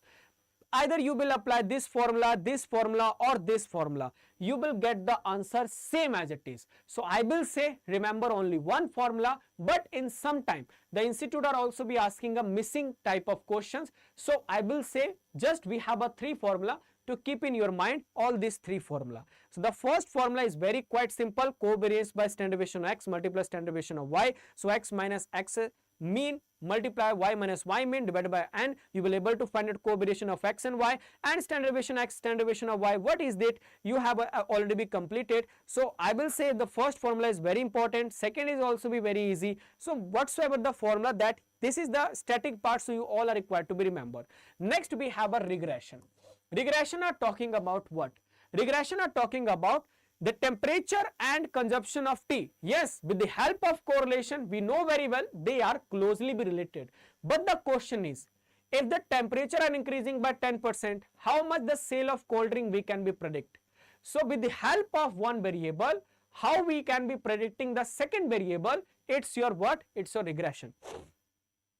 Like you can be see here, temperature are dependent variable and consumption of tea are independent variable. Yes, so at the 50 degree of the Celsius, at the 10 degree of the Celsius, 20 degree of the Celsius, how much we have the consumption of tea? That is talking about your regression.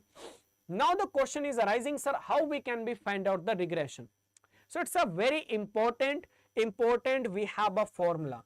What is the formula and what is the slope curve that you all are required to be remember? That is y is equal to a plus bx. Now the question is arising, sir, what do you mean by a, what do you mean by b, what do you mean by x? Now guys, some of the people, it doesn't be matter whether it's a hot season, whether it's a cold season, they are preferably be consuming the cold drink. Yes, these type of peoples are also be existing in our earth. Absolutely yes, sir. Because some of the people, they don't be care about what is the weather, whether it's a hot weather, whether it's a cold weather, they're preferably be consuming the tea and they're preferably consuming the cold drink. So it doesn't be matter what is the weather we have right now, but some of these sale are totally be fixed, totally be constant. So in this slope curve, the y is equal to a plus b, the a is equal to your constant value. This is my constant sale. It doesn't matter what is exactly my weather. My sale is permanent. The next is my b or x. B is representing the slope curve. But the question is rising, sir, how we can be find out the a, how we can be find out the b? Because in this question you have exactly be given the one variable, and with the help of one variable you are required to be calculate the second variable. So y or x, sir, we know very well these are the two variable, but the question is how we can be find the a or b. So for the calculation of a, this is the formula we have. A is equal to your y mean minus bx, b mean, sorry. y mean minus b multiply mean. So now the question is, sir, first of all, we all are required to remember what is the formula of b. So here b is equal to, very simple, covariance of x and y divisible with your standard deviation x square. Yes guys, please keep in your mind, it's standard deviation of x square. So now what type of question that exactly will ask in my regression type of concepts? So in a regression type of concepts, you will exactly be found a question, if x is equal to 30, how much, if the temperature is 30 degrees Celsius, how much your sale of cold drink? If your sale of cold drink is 50, how much the temperature we have?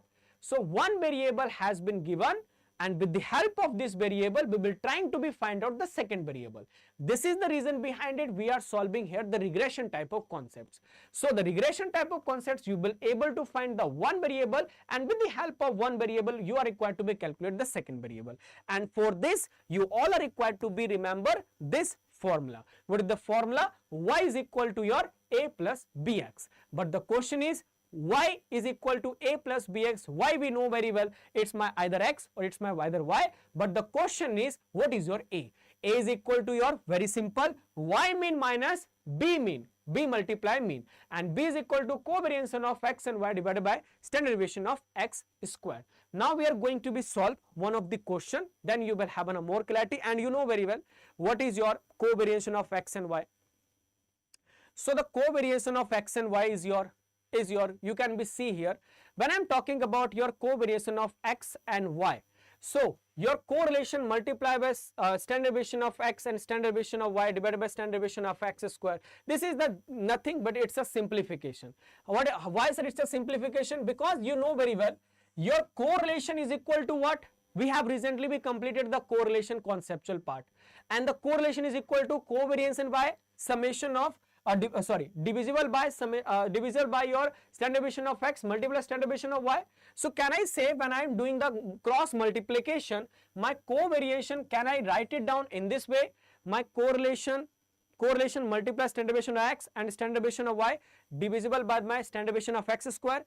One standard deviation x can I divide this second standard deviation of x? So the remaining b, can I write the b portion as well in this way? It's not be a wrong, sir. Yes, of course, it not be a wrong. So either you can be write the b in this way, or either you can be write the b in this way. The correlation multiply with your what? Standard deviation of y divided with your standard deviation of x. I can be tell you this is the formula, but what is the logic behind it? The logic is very simple. We have derived this b formula from the formula of correlation. Your correlation is equal to covariance of standard of x and multiply standard deviation of y. So from here we have derived the b formula itself, because my b is talking about the covariation of x and y divided by standard deviation of x square. So by this way we have also be derived the another formula. Now guys, we have some theoretical part of the correlation. We are also be understanding this part. Correlation is your what? Correlation is specifically a statistical method which exactly be showing a relationship between the two of the variable or data set. So correlation are talking about analyzing the how much data are correlated with each other. Now correlation, we have degree of relationship between the variables, and we are measuring the correlations, and that's why the reason we are saying it's a correlation coefficient. Correlation are always be find into your -1 to +1 of the value. So these are the some of the theoretical part. But yes, correlation we have a three type: positive, negative, or zero correlation. Positive is what? When we have a direct relationship with each other, it's a positive correlation. Negative correlation when we have an indirect relationship. So positive and the negative. So the same direction, when one variable is increasing, second is also increasing, it's a positive. When one is increasing, second is decreasing. Okay, one is increasing, second is decreasing, it's a negative relationship. Here are the example we have also be covered. Now these are the formula that you all are required to be remember once again in a correlation. What is the main formula? My main formula is covariation of x and y. But how to be determine the covariance? So if you want to be determine the covariance, so x minus x mean, y minus y mean divided by n is exactly your covariance of x and y. But how to be determine the standard deviation? We already know how to be determine the standard deviation. We have already completed the standard deviation portion as well. But we have another method of correlation that we have also be calculated this part as well. Now this is the calculative part. Just a very simple portion, guys. If I am talking about just be you are required to be solve the correlation. So first of all, just you are required x minus x mean. So from this question you will require to be find out first of all x mean. Once you will able to find out the x mean, then you will do x minus x mean. Then you have to be calculate the y mean. Once you will able to find out the y mean, solve y minus y mean. Then once you will solve the x minus x mean and y minus y mean, just be do the multiplication, divide with your what? Divide with your exactly standard deviation of x and standard deviation of y. You will able to solve this entire question. So there is nothing in this question that exactly extra that you will learn. So it's a very simple. Just you are required to be put the value whatsoever the formula we have right now. So now next is, in this type of question also you will find in your examination where one significant portion will exactly be given in your question and variance of x and y has been given. You know very well variance is your what? Variance is your exactly the standard deviation is square. So in order to find out the standard deviation, because you know very well at the time of calculating the correlation we need a standard deviation, not a variance. So I can be do very simplify. How you can be do the simplify? Just be put the value into a under root, you will able to find out your standard deviation itself. So it's a very easy, and now after that you will able to solve that part as well. Regression. Regression is trying to be estimating the one value with the help of another value. So regression is your what? We are estimating the one variable with the help of another variable. It's my regression. So regression is your words average mathematical relationship we have. So we have a two of the variable x and y, and we are calculating the one variable with the help of another variable. But the most important in the linear equation we have this equation. So you all are required to be remember this equation, that is your a plus bx. Now the question is how to be calculate the a, how to be calculate the b. So your a is equal to y mean minus b multiply x mean, and your b is equal to your what? Covariance of x and y divided by a standard deviation of square. So guys, please keep in your mind it's a standard deviation square of the x, and your b is equal to what? Covariance of x and y divided by standard deviation of a square, and we can also be write down the b is equal to correlation multiply standard deviation of y divided by standard deviation of x itself. Why, sir? Because we have determined the r is equal to covariance of x and y by standard deviation of x, standard deviation of y itself, and right now we are just be multiply the cross multiply. So once we have done the cross multiplication, my r multiply with my what? Standard deviation of x, standard deviation of y. So by this way we have exactly we put it down covariance value here itself. We have cut it down one standard deviation with the one standard deviation of x, and right now we can be say like that my correlation multiply standard deviation of y by the standard deviation of x is the perfect B formula for my regression analysis. This is the example question through which we will able to understand the regression portion itself. Now guys, how to be solved? Now you can be see here in this type of regression type of question, you all are required to be estimate the y when x is equal to 13, and you are required to be estimate the x when y is 15. It means we have the two of the variable, one is x, second one is y. The question is talking about estimate y. What will be your y when x is 13? Second one is talking about what will be your x when y is equal to 15. So this particular part you all are required to be find it out. And how we will calculate the regression portion? It's a very simple. Only this equation 1 plus bx is you all are required to be remember.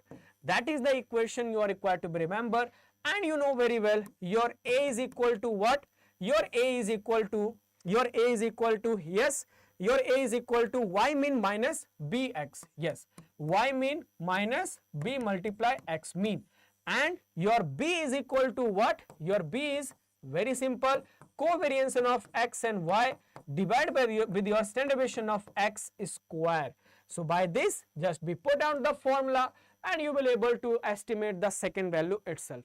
Now we are solving this part as well. Yes guys, you know very well, we have to be apply this equation A plus BX. Now in this A plus BX, our first requirement is to be find out A is equal to Y mean minus B multiply X mean. So the first important target is summation of X, summation of Y. You will be able to find out the mean. The first requirement is to be find out the mean, and successfully once you will find out the mean, now the next requirement is your what? Next requirement is my B calculation, because still I will not be calculate the B, I will not be able to solve out the A value. So the covariance is your what? You know very well, covariance is your X minus X mean, Y minus Y mean. So we have calculated the X, we have calculated the Y mean, just be put the value X minus X mean, Y minus Y mean, you have sum of the figure. Whatsoever the figure you have, just be do the multiplication, and 6.67 you have the covariance of X and Y, and standard deviation of X square also we have. So what we will do, we will also be solve the standard deviation. So standard deviation, what is the formula standard deviation? X minus X mean the whole square divided by n. So X minus X square, and when we are doing the whole square, we will able to have 14.134. After that you have standard deviation, but we need a what? We need a standard deviation square. So we have done the standard deviation of a square. After that we have successfully be calculated B is 0.97. Once we have calculated the 0.97, we will automatically be calculate the A itself. Now I have the A value, I have the B value, I can easily be calculate the second variable. Yes, now. So the last step is we have calculated the A, we have calculated the B. Just be put the value into this equation. You will able to got your X and Y itself. So the first is talking about if X is equal to 13, what will be your Y? You know very well, we have calculated recently the A value, we have also be calculated the V value. Just be put it down, you will able to find out the Y value. Second one, we have also the same formula, we will put the same figure we will put here also. In the Y we have 15, we are required to be calculate the X. So we know very well, we have calculated the A value as well as the V value. Just be put it down, you will able to calculate each and everything. So this is the method of your regression analysis. It's a very simple, and I am hoping right now you have understood how to be solve this type of question. Only the most important requirement is this is the equation. If you remember this equation and A and B formula, everything is very simple. But right now we are on a time series. In a time series, whatsoever the concept right now we have understood of regression analysis, the same concept we can also be applied in a time series, but with some modification. Now in this time series of the data, we have A is equal to Y mean only. In regression analysis, we have A is equal to Y mean minus B multiply X mean. Yes, na?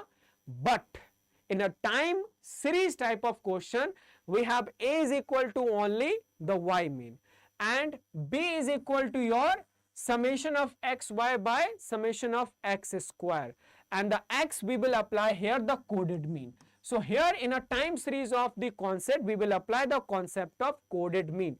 Now, just we are taking an example so that you will able to understand the time series of concept itself. Now you can be see here in this question we have the number of years 14. The number of ship has been loaded is 98. In 2015, the number of ship had loaded is 105. In 2016, the number of ship had loaded 116, and so on. Now the question is talking about in 2023, how much ship that will going to be loaded. Now in 2026 itself also question can be say how much ship that can be loaded. Now the time series type of question you can also be apply on your income aspects as well. Right now you are earning a X amount. From the 10 year you have a different earning prospect. You can simply be predict after a 5 year, what will be your income with the help of your time series data. Now, how to be solve this particular part? The first requirement is we have given the time. Now, when we are taking this particular part as a x now, our calculation will be more complicated. So what is the solution? The solution is just do the simplicity of this part. Take a average. Take a average of this part, and whatsoever the averages you will have,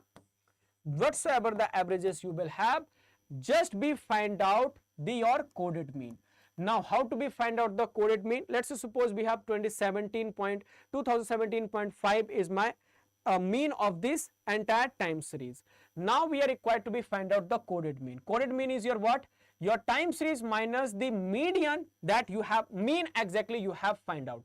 So now you have exactly this figure, t minus m means your average of this entire time series of the years. Then you have a small x, that is your coded mean. Now guys, whenever, please, here we have also a note, we have a very important note. Whenever your deviations from the time series are in a decimal, so always be multiply your coded mean with your 2. It's a very important case. Whenever the deviation you will find in a decimal, like in this scenario, when we have taken an average of this time series, our coded mean is exactly 3.5. So whenever you will find the coded mean in a decimal, multiply the entire series with your 2. If your exactly the coded mean not in a decimal integer, then you are not be required to multiply with the 2. Why we are multiplying with the 2? Just for a simplification. Now, after that, we have the x value. Once I have determined the x value, I require to be multiplied with my y. I will able have a summation of xy, and I have also the summation of x square. Just be put it down all the value into your figure, you will able to got your answer. So the question is how much ship that will going to be loaded in next year. Let's suppose 2025 of the year. Now in the 25 of the year, here the most of the bankers are doing the mistake. What is the mistake? They are assuming x is equal to 2025. But no guys, we have done the simplification. We have find out the coded mean. And how to be find out the coded mean? The time series minus with your what? Minus with your the years, the time series year of the averages. So 2025 minus 2017.5, that is your averages of the time series, and multiply with your what? The 2 exactly, you will find here what? The coded mean. Just be put down the value, you will able to find out the A, you will able to find out the B, and you can be see here the somehow we will able to load how much of the you can be see here 253 of this ship that we will going to be load in 2025 of the year. This is all about your time series. That's a very easy portion once again. Now guys, these are the slope, and we have already be completed because the coded mean is equal to 0. My B is equal to summation of x by x. We have already be covered this part. Now we are going to be cover the estimation. Now guys, estimation are also be very important for your examination perspective. When I'm talking about the estimation is your what? It's just like a prediction. How much prediction that you are doing, it's your estimation. Let's suppose you are predicting that in June 2025 examination, I will going to be secure 72 marks in ABM out of 100. So it's your what? It's your estimation. Now we have a two type of estimation. One is a point of estimation, one is a point of interval estimation. When you are saying exactly I will secure 72 marks, it's your point of estimation.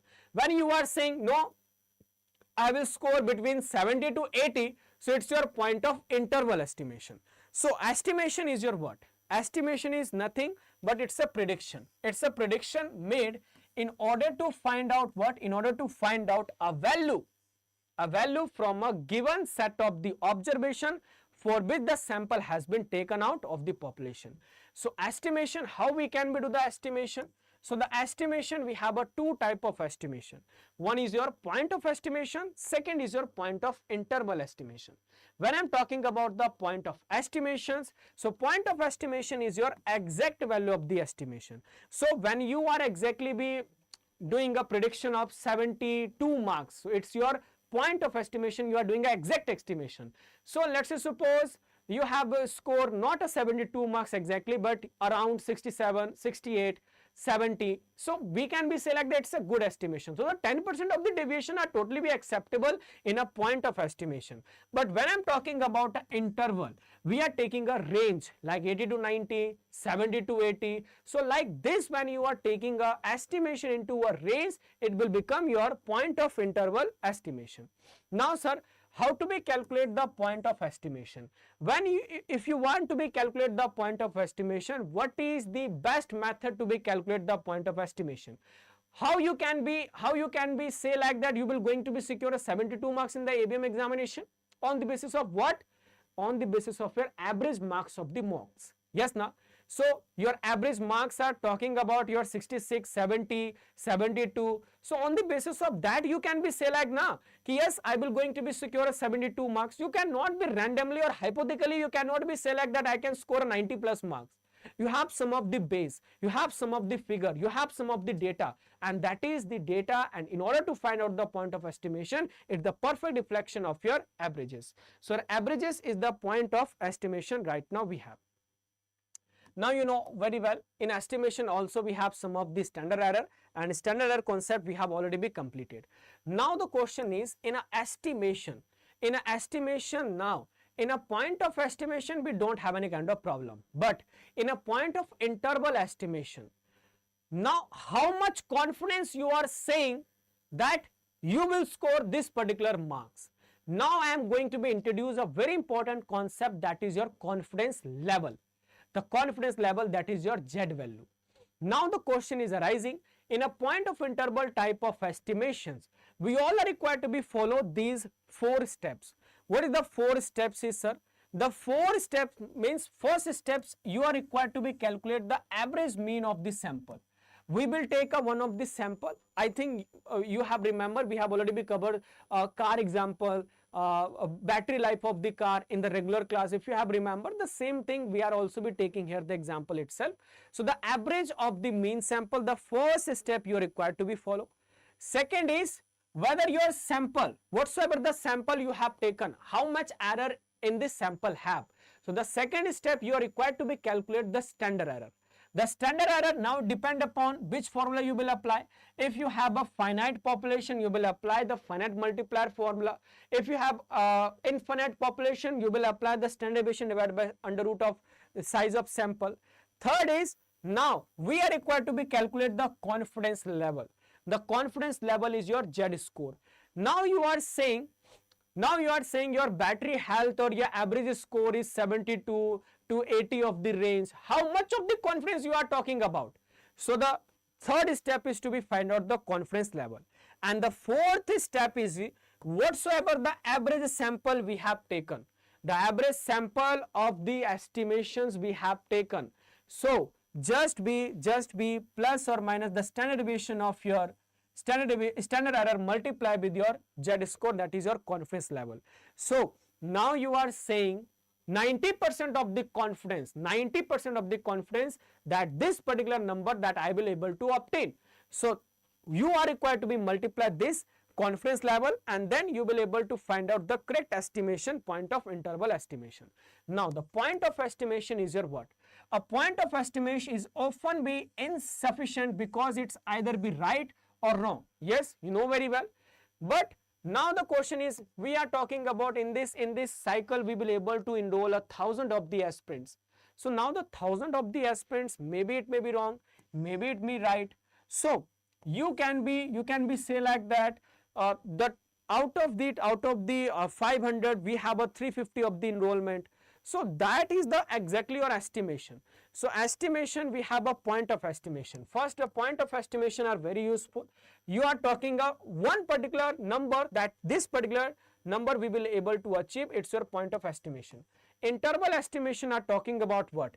it's a range of the value. It means the 50 to 60% or 70 to 80% of the range we will able to score. So how we can be calculate, like you can be say the 330 to 380 of the students definitely will enroll in our courses. It's a point of interval estimation. Yes, now. So now the question is how we can be calculate the point of interval estimation. So first point of estimation is the perfect deflection of your sample mean. So sample mean is your perfect reflection of your point of estimation. Nothing you are required to be done, anything more like that. Next we have a point of estimate. Sometime the institute can also be ask you to be calculate the point of estimate of the population variance and standard deviation. This formula is very similar with the standard deviation. What is the standard deviation formula, sir? Standard deviation formula is x minus x, the mean the whole square with your n. Yes, now this is the formula of your standard deviation. The same thing you are required to be apply here itself, but with some of the modification. What is the modification, sir? The modification is just here, whenever you will find the point of estimate of population variance. So in this particular scenario, you are required to be remove the under root portion and minus with your one part, you will able to get your point of estimate of population itself. Now guys, these are the simple example of your battery health whatsoever we have covered in the regular class. That is the simple part. That let's say suppose a marketing research director. Let's suppose you are a marketing research director and you want to be estimate. What you want to be estimate? You want to be estimate the average life in a month of the car battery. So you are exactly a car battery manufacturer and you want to be know what is my average life of my car battery, and for that purpose you have taken a sample. What is the sample? You have taken a 200 batteries of the sample. Now after the interview with so many of the owners, the 200 users are talking about that exactly the battery life is somehow 36 months. So we have taken an average. So the 200 of the users are talking about your battery health will be, car battery health will be 36 months. So now we will exactly be calculate the point of interval estimation. How we can be calculate, sir? The first important requirement is your what? We have taken a 36 month as an average. But the question is whether this 36 month is a correct reflection or not. We have some kind of standard error. So we need to be find out the standard error for the mean for this purpose in order to know whether our estimations are exactly be involved error or not. So in this particular scenario, the first important requirement is your what to be find out the standard error, and then we have some of the equations. Now first of all, we have exactly standard deviation is 10. You can be see here in this particular question, you can be say like that example whatsoever we are taking right now. So let's suppose we have a standard deviation of what? Standard deviation is x. My size of sample is what? 200 of the size my sample. So my standard error is 0.707 month. It means the 36 month of the averages we have taken, the 36 month of the average sample we have taken. Now 0.707, maybe it may be increased, it may be diluted by 0.07. So can I say my range will be around what? My range will be around, when I am talking about the estimations, so my estimation is somehow lie between the 35.293 or 36.707 months. It means my battery life will be more than 36.707 month or less than 35.293 because of the standard error. Yes. Now after that, now the question is with how much confident I am talking about this interval estimate is absolutely be the correct. Yes.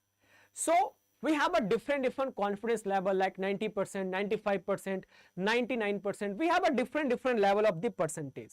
But the question is, sir, now the Z, how we will calculate the Z score? How we will calculate the confidence level? It's a very simple, guys. Let's say suppose in the examination you have given a Z score is 90% of the confidence. So how we can be calculate the 90% of the confidence? First of all, if you have 90%, just be divided by the 2. 90 divided by your 2, you will find a 45%. Now convert this 45% into a decimal. You will find 0.45. Put extra 20 onto your back. You will also be find probability table into your examination, and after that you are required to be find out where this 0.4500 are lying on this probability table. 0.4500. So 0.4500 where are lying? So you can be see here 0.4500 are exactly be lying in this probability table. So the probability table definitely will find in your examination. So can I say what will be my Z score? My Z score is 1.6, but we have 1, 2, 3, 4, 5, 6 in a 6 row. 1, 2, 3, 4, 5, 6. So my exactly can I say my Z score is 1.64 something. Yes, na? So 1.64 is exactly will be my Z score. In the similar way, whenever the question are talking about to be find out the confidence level of 95%. So just divide the 95 with your 2. You will have a sum of the value, and just converting this value into your decimal point. So 47.5 we have, just be convert into this decimal with divisible by 100, you will have 0.75, just be put the 2 extra 0 on their back end. So now right now you can be see here, locate this number onto this your probability table. 0.47 70 100. So where this number are lying on, sir? You can be see here this number are lying on in this value. So because this number are lying on, so my 1.8 is the value, and the last value is my what? Is my exactly 0.09. So 1.89. Can I say 1.89 is exactly my Z score at the 95% of the confidence level. So by this way, you all are required to be calculate the confidence level or Z value. Once you will able to calculate the Z value, now the next requirement is my what? Next requirement, we have a 36 month. Yes, na? So there is a one important point, guys. We have a wrong Z value in your Macmillan book. So what is the value in your Macmillan book? That is I am going to be share with all of you. So you have in a Macmillan book, you have a wrong Z value, that is your at the 95% of the confidence level. They have taken a 1.65 as a Z value, but we have to be taken, yes, of course this is a wrong value, but still we have to be taken this value, and they have taken 2.33 of the Z value. Yes, we know this is a wrong, but still we have to be follow this Z value for your examination. Yes, so that is the reason behind it. We know very well this is a wrong Z value, but still we have to be follow with our examination perspective. So you can be see here in this question we have a 90% of the confidence, 95% of the confidence, and just we will able to calculate the upper limit of the interval and the lower limit of the interval estimation. Next we are going to be cover the linear programming. Yes, guys, now we have a linear programming. Linear programming is your what? Linear programming is a mathematical calculation. We have a limited resources. What? We have some of the limited resources, and with this limited resources we will utilize our resources in a such a way so that we have a maximum utilization. That is your linear programming. Linear programming are nothing but we are trying to be utilize our resources in a such a way so that we have a maximum of the uses. That is talking about your linear programming. So well, linear programming is your what? It's a mathematical approaches where we are trying to be make a certain kind of the equations. we are trying to be make the certain kind of equation in order to know what will be my next best maximization utilization of the resources. So it's a equation of the constraint. Why is it a equation of the constraint? Because we have a limited resources, and with this limited resources, like you can take the example, we have a limited resources of money, we have a limited resources of milk. So now from the limited resources of money, limited resources of the milk, we want to be, what is the most suitable for us? Either to be convert your milk into the curd, make the curd and sell this curd to the customer, it is more beneficial, or convert the milk into your cheese and sold to the customer, it is more beneficial to you. So we have a limited resources. We will try to be figure out in the estimation by making a different equation which is more suitable for us. Either to be selling the curd, either to be selling the cheese, or either to be selling the curd or cheese in the proportion in a 30%, 40%, what is the most suitable for us? That is your estimation. So estimation is a nothing but we are trying to be calculating. Yes, we are trying to be calculating the what? In this particular part, we are trying to be calculating the best possible resources. Now, linear programming is a what? It's a mathematical techniques that allocate the limited resources among the competing demands. So, for obtaining the optimal solution of the problem, we should be structured into the particular formats. So, linear programming is very helpful in order to take a financial decision itself. So, we will maximize the sum of the objective function by doing a what? Linear programming. So, in the linear programming type of concepts, what type of question that exactly you will be find? So, you can be see here on your screen. You can be see here on your screen.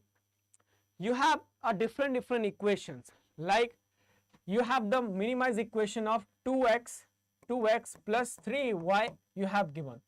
Now you have also a feasible reason. This feasible reason is your what? This feasible reason are the most suitable reason. It means exactly that we have a sum of the proportion. We have a limited resources and we can be make 3 of the curd, 2 of the cheese. Like this we have draw equation and we have determined this figure. Now the question is talking about find out the LP problem, minimize the coordinator of the corner. The minimum value we have to be find out.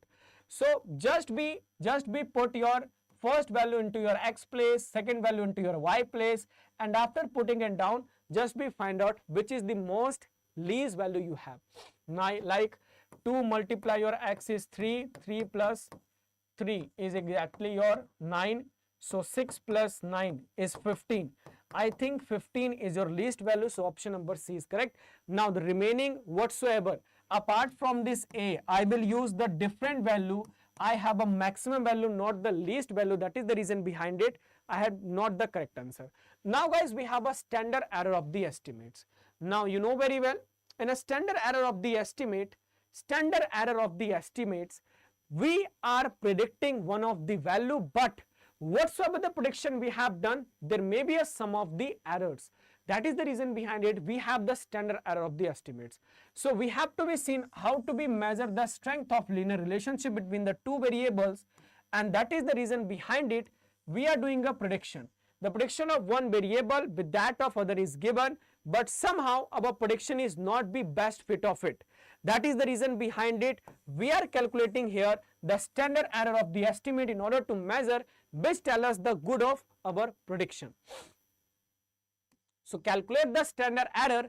We will have some of the differences. There is observed differences and the estimated value differences. So that's why the reason we are calculating the standard error of estimation. So in the standard error of estimation, we have a standard formula. What is the standard formula? Rather than doing so, you can be remember this formula, that is more than sufficient. Yes. So this is the formula of standard error of the estimation. Y minus y mean divided by n minus 2 and the whole squared with the under root. That is exactly your, you can be skip this formula, but if you will remember, that is more than sufficient for this of standard error of the estimation. Now guys, we have a simulation. Simulation is your what?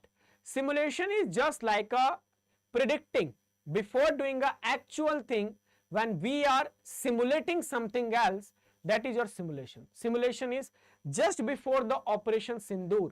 We have mimic the same operation as a dummy trial, you can be say like that, before accomplishing the final operation. That is exactly your simulation. Simulation is just be say like that, mimicking the actual scenario. Like before appearing in the ABM examination, yes, you will appear in a different type of mock test, like ABM module wise mock test, combined mock test, so that you will feel confident to be appear in a final examinations. So whatsoever the mock test you are giving right now, it's your what? A simulation. Simulation is your what? Simulation is a way of studying the effect of changes in the real system through the sum model. We are mimicking or we are imitation of the sum of the real things or process. We are imitating the real things so that we can be predict one of the actual behavior. That is your simulation. Simulation is nothing but before appearing in a final examination, when you are practicing most of the question through your mock, that will give you the realistic experience into the examination. That is your exactly the simulation. So your mock test will become your what? Simulation. So the simulation can be defined the mimicking out, the mimicking of the actual or probable real, so that we can be find out the best suitable solution. Yes. Now where you can be apply the simulations. So simulation you can be apply the air traffic, in a aircraft maintenance, assembly line scheduling, inventory reorder, railroad operations, facility layouts, risk modeling or finance area, foreign exchange, stock market. In a different aspects you can be apply the simulation. Now simulation are too much impractical to be asked in your examination, because simulations are not be important in your examination as a way of practical question, because it takes a lot of time consuming, as well as it's not be much practical possible to be asked in your MCQs base. That is the reason behind it. We will not cover any practical portion in your simulation, but by this way we have successfully be completed the third part of our module A, the statistics portion. Now we are going to be cover the final portion of our today class. That is, we have left with our probability, permutation, combination and your factorial. So these are the portion we have left with, and once we will complete, we have successfully be complete down the each and every type of portion. Now guys, we are going to be complete the final part of our what? The final part of our module A. Now we have left with the probability type of portions, and once we will complete the probability, yes of course, we will able to bind up the entire portion itself. So today we have taken a pledge to be complete each and every aspects, and right now we have left with the final portion of your probability revision. So it's your module A marathon, and today we are going to be complete the entire portion of your module A. Now guys, first concept and the very important concept is your theory of probability. Now what do you mean by probability? Probability is a chances of occurrence of the favorable outcome in relation to the total number of outcome. It's your probability. When I'm talking about the probability, so when I'm tossing the coin, so what the probability? The tail will come. It's a 1 probability, yes, and how much the total number of probability we have? That is a 2. The one side is a tail, second side is a head.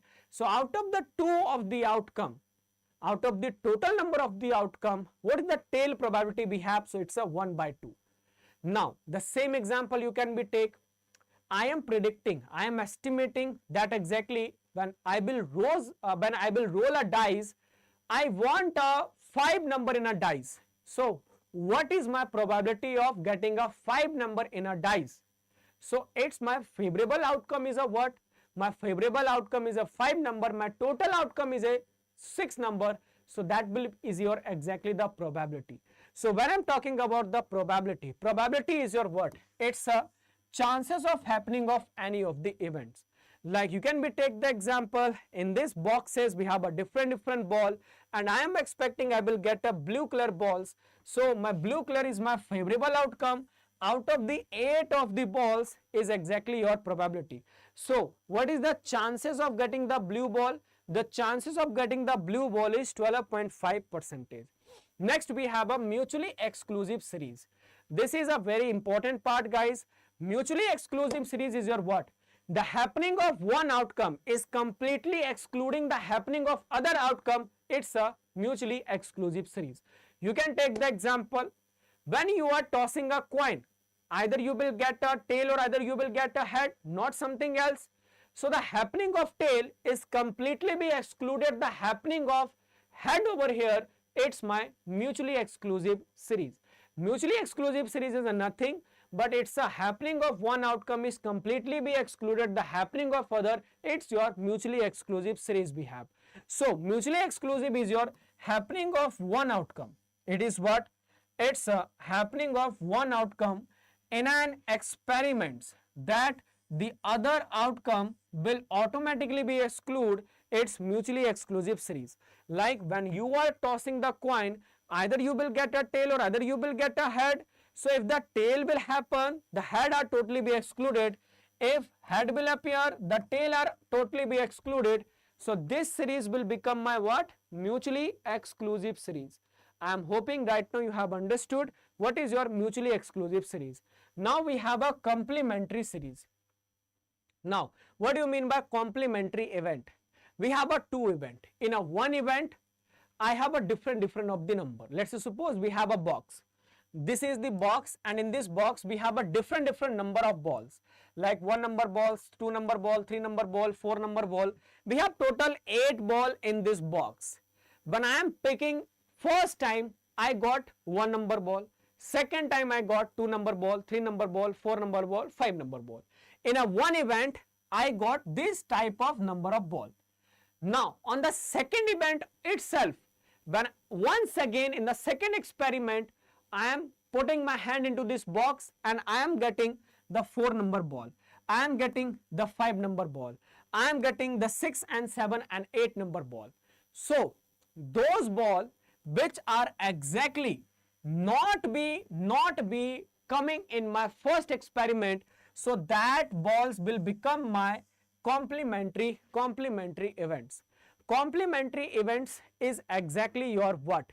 Complementary events is nothing but those events that, or we have some of the most important point also, guys, like A union B. Now the new concept I am introducing right now here. Now the question is, what do you mean by A union B? A union B is, now in my first experiment, here you can be see the 4 number ball and the 5 number ball are also be arise, and in the second number of experiment, once again the 4 number and the 5th number of the experiment in my second experiment also be arise. So you can be see here, when I am drawing the pie chart, you can be see here like your 4 number and the 5 number, which is both are the common in my 2 of the experiment. So that common part will exactly be becoming your what? A union B.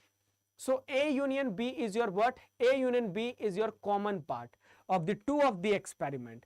But complementary events are those which are unique, which are not be repeated in the previous of what? Previous of your experiment, that will become your complementary event. Now A union B is your what? A union B is just like a common data. It's a common part of the total data set. It's become your A union B. Let's suppose we have a 2 outcome. We have a 2 data set, A data set, B data set. Now in a data set we have a number of 1, 2, 3, 4, 5, 6.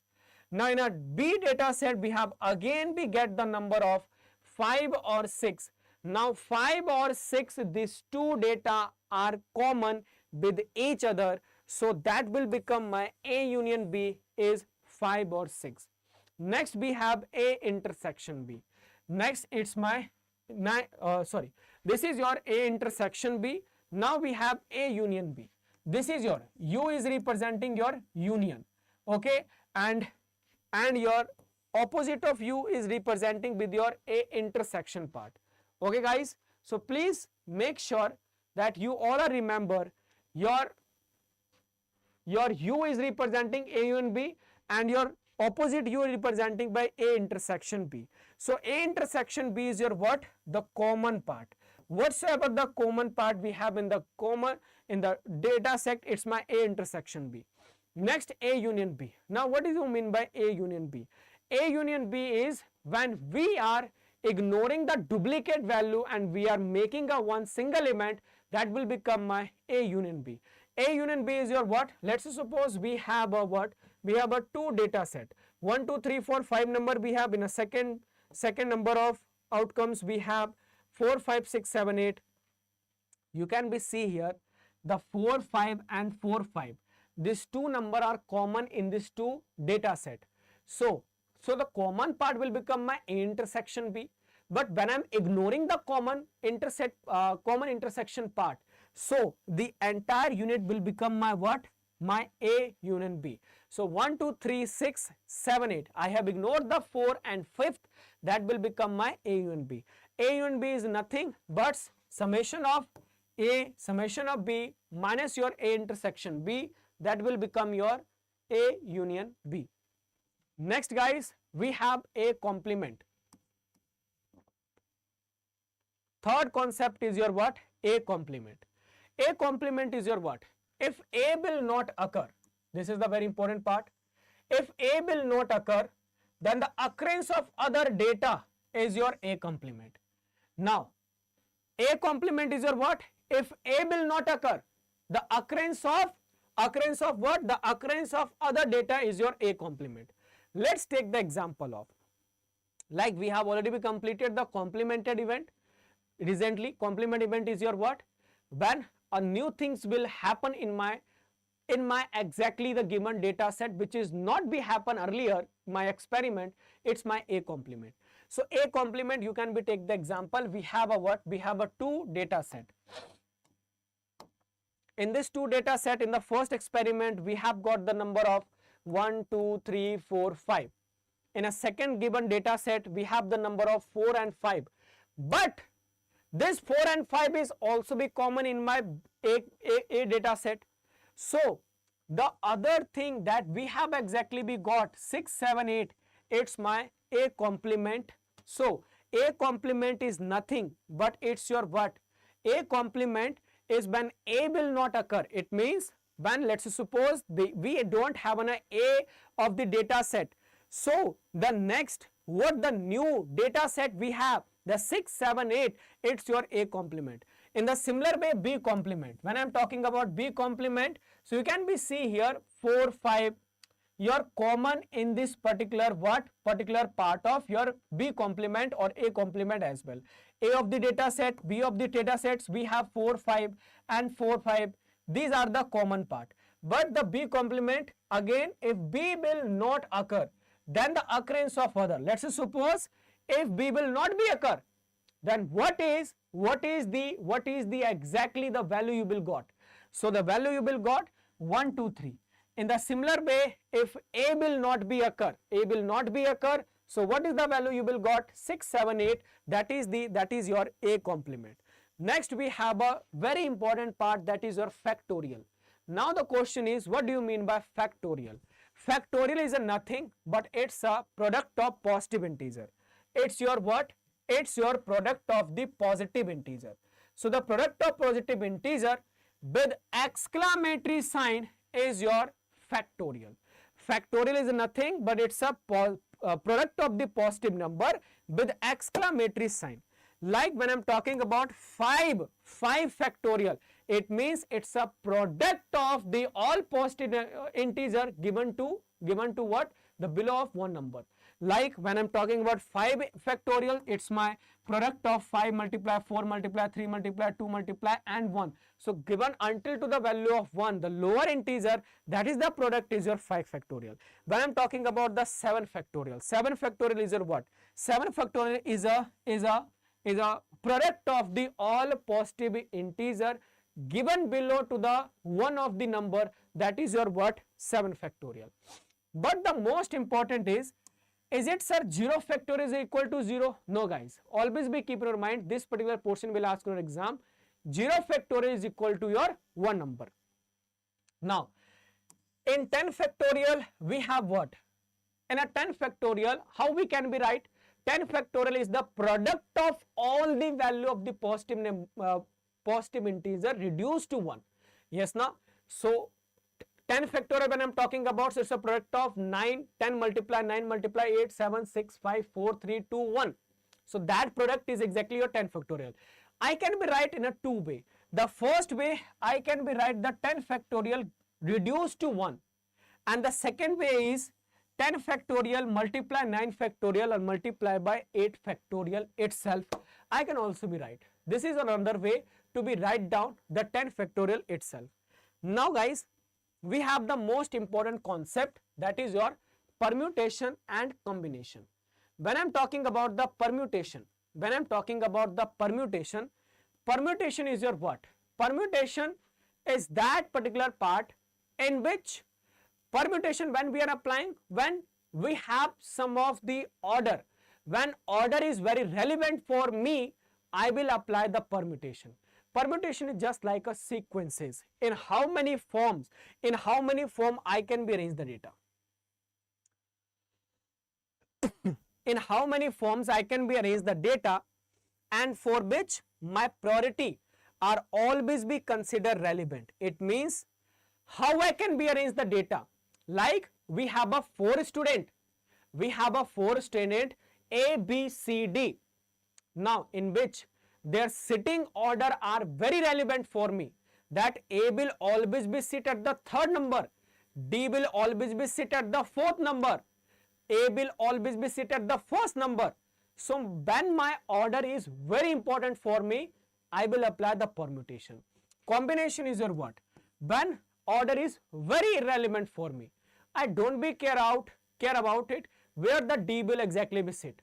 The D can be sit at the first position, second position, third position, itself on a fourth position. I don't be care about at all. So then I will make a combination. The combination is two of the arrangements. The combination of the two or more of the data, it's a combination. So it's also arrangement. Arrangement where the order of the priority are irrelevant. I don't be care about where the D will sit, where the C will sit. I don't be say that the D will always be sit on a fourth position. I don't be say the A will always be sit on a first position. We can be arrange this data in any of the manner, that is your combination. Now, take the example. This will exactly be cover your very important concept related to permutation and combination. Like, let us suppose we have a 3 student. The student is A, B, C. Now, make a group of the above 3 elements. Now, in this particular scenario, how many ways, how many group I can be make? The first important requirement is my what? How many ways I can be arrange this group? Like A or B, I can be make one group. B or C, I can be make second group. C or A, I can be make a one group. Yes, na? So in this scenario, I can be make a 3-way, I can be arrange these students. So in this scenario, my combinations will be what? My combination will be something in this 3 scenario. Now, on the other hand, when I am talking about the next part is very important. Next part is why it's so important, sir. We have a 3 student, Ram, Sham and Larry. Now, make a group with consider priorities and position in a order. It means I have the order is very relevant for me. So we have 2 sides. One is the right side and the left hand side. Right side and the left hand side. So I can make a combinations. I can make a group in which one group on a right hand side the Ram will sit, on the left hand side the Sham will sit. The second group I can be make the Sham and the Larry and the Ram. And the simultaneously way, Sham can be sit on a right side, Ram can be sit on a left side, Larry can be sit on a right side, Sham can be sit on a left side. So by this, when we have a order is very important. Yes, when we have a order is very important. Yes, will this class be enough for module A in ABM, sir? Yes, of course. because in this particular class we have spent a more than 3.5 hour, and most probably in the next half an hour we will able to complete the entire module A, and it's more than sufficient to be qualify your all the concepts. You will able to understand each and every concepts after watching this particular class, and it's more than sufficient to be cover your entire module A of your ABM. Now you can be see here we will apply the permutation, but the most important requirement is that always be keep in your mind, in order to solve the permutation or combination type of question. In a combinations we don't be care about the order of student, but in permutation we care about the order of the student. Like Ram will be sit on a left hand side or Sham will be sit on a right hand side. So we are considering the order or priority. So what is the formula, sir? Now the question is, what is the formula? So the formula for permutation is n factorial by n minus r factorial. N is your total number of students. How much total number of students we have? So the total number of students we have exactly 3, 1, 2, 3. So my n factorial is my 3, n is my 3 factorial. Yes, na? So n is representing by total number of students. R is exactly how much the combinations we are making. We are making a combination of the 2 to the students. That is the reason behind it. Out of the 3, how many group we are making? 2 standard combination. So 3 minus 2 factorial, that is exactly your permutation. But when I am talking about the combination, combination is your what? In a combination, the same formula of permutation you will apply, but with some modification. What is the modification? Here is the modification. Here we will apply the same formula n factorial by n minus r factorial, but at the time of solving the combination type of question, you are also required to multiply with your r factorial at the denominator portion. So when you are multiply with the r factorial the denomination, yes, are you taking another subject in CAIIB English, sir? I always like, Romeo sir, exactly I am not be taking in English medium the remaining subject. I just be taking in English medium only the ABM portion and only the module A. So the remaining portion will be taken by Saloni ma'am, Ashwarya ma'am, Anshul ma'am. So you can be go with their classes, definitely you will enjoy a lot, like you are enjoying the module A with me as well. Now guys, we are moving forward to the next part. Probability is your what? When I am talking about the probability, probability is nothing but it's a chances. It's a chances or possibility of the happening of an event. When I am talking about the probability, so what is the chances of the rain will come? What are the chances that the head will arise? So when I am tossing the coin, I will get a head. So head is my favorable outcome. My total outcome is 2. Why, sir? Because in a coin we have either the head portion, either the tail portion. So 1 by 2 is my exactly the probability. Next, the probability formula is number of equally likely events favorable to A divided by total number of likely events we have. Now guys, we are going to be cover the different types of events. What is the type of events we have? Yes, the first type of events we have a certain events. Certain events is your what? Certain events are the events that are same as a sample point and the sample space of the random experiment. What is the example, sir? Let's say suppose I am rolling a dice and I am saying I am expecting the 4 number. So is it the 4 number are included in this dice? Yes, of course, because the dice is consist with the number of 1 to 6. So 4 number are included in this dice. So that is my what? Certain event. Certain event means that event which is perfectly become at the time when we will do the experiment is my certain event. Now impossible event. Impossible event is your what event? Like you are expecting a 7 number. So if you will roll a dice millions of the time, you will never be get the 7 number. You know very well. Why, sir? Because the dice is consist with only a 1 to 6 number. The 7 number will never become at all. Even though you are rolling the dice millions of the time. So it will become my impossible event. Impossible event is what? That event which does not have any kind of favorable outcome. So when a outcome does not have any favorable units, that will become your what? Impossible event. Next we have a mutually exclusive. You know very well. The happening of one event is excluding the happening of other events is your what? a mutually exclusive series. Like when I am tossing the coin, either the head will come, either the tail will come. The happening of head is totally be excluded, the happening of tail, it's a mutually exclusive series. Equally likely events. Equally likely events when the both the items having an equal chances to be appear. Like I have a one of the box. In this box there is an equal size of the ball with a different color of the ball we have, but their size is simultaneously, all the ball having a same size. So when I am putting my hand into the box, either I will get a red color ball, blue color ball, yellow color ball. So yellow color, blue color, red color, each and every type of ball having an equal chance to be appear in my experiment. That is my what? That is exactly equally likely events. So all the events having an equal chances to be considered at a time, it's my equally likely. Exhaustive events. Exhaustive events is my what? Exhaustive are the set of event in which one of them is a compulsory occur while performing the experiment. It means whenever I am tossing the coin, so the one event will definitely become, that will become my exhaustive events. So it neither be a chances when I am tossing a coin, when I am rolling a dice, no number can be arise. There is nothing, any kind of possibility that when I am tossing the coin, either the tail will come, either the head will come now. So either one thing will definitely become, it's my exhaustive events. When I am rolling the dice, either the 1 to 6, any number I will get. So it's my exhaustive events. So it's a compulsory, the one event will definitely be happen, it's my exhaustive events. So you can be see here, while tossing n by coin, there is two possible, head or tail. When rolling coin, you will get 1 to 6 number, it's your exhaustive events. Next we have a complementary events. Complementary events is your what? Complementary events are those events, if A is an event in a sample space, then non-occurrence event of the A is called complementary A.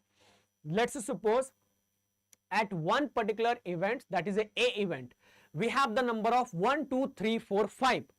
Now, at the second event, when I am again be getting the 4 number, 5 number, 6 number, whatsoever I have got in the previous A event, so that will become my what? It's exactly my A intersection B, but the remaining portion which exactly not be occurred in a A event, that will become my A complement. So complementary event is your what? Complement is if A in a sample space, so the non-occurrence of the A value, it means when I have exactly be taken a event, I got the 1, 2, 3, 4, 5, 6, but at the second event, I got the 7, 8, 9. So the new value of the event is become my complement event. Next we have A intersection B. A intersection B is your what? The common part in both the set of A and B is your A intersection B. Like you can be take the example of which is both the common. In common in A as well as in a B is your A intersection B. A intersection B is a two or more of the set in the set of the elements that are common to the every set, that will become your A intersection B. Like you can be take the example, like we have a A data event, we have a B data event, 1, 2, 3, 4, 5, 6. So the 5, 6 and 5, 6 are common in both the event. So what is my A intersection B? My A intersection B is exactly what? Is exactly 5 or 6.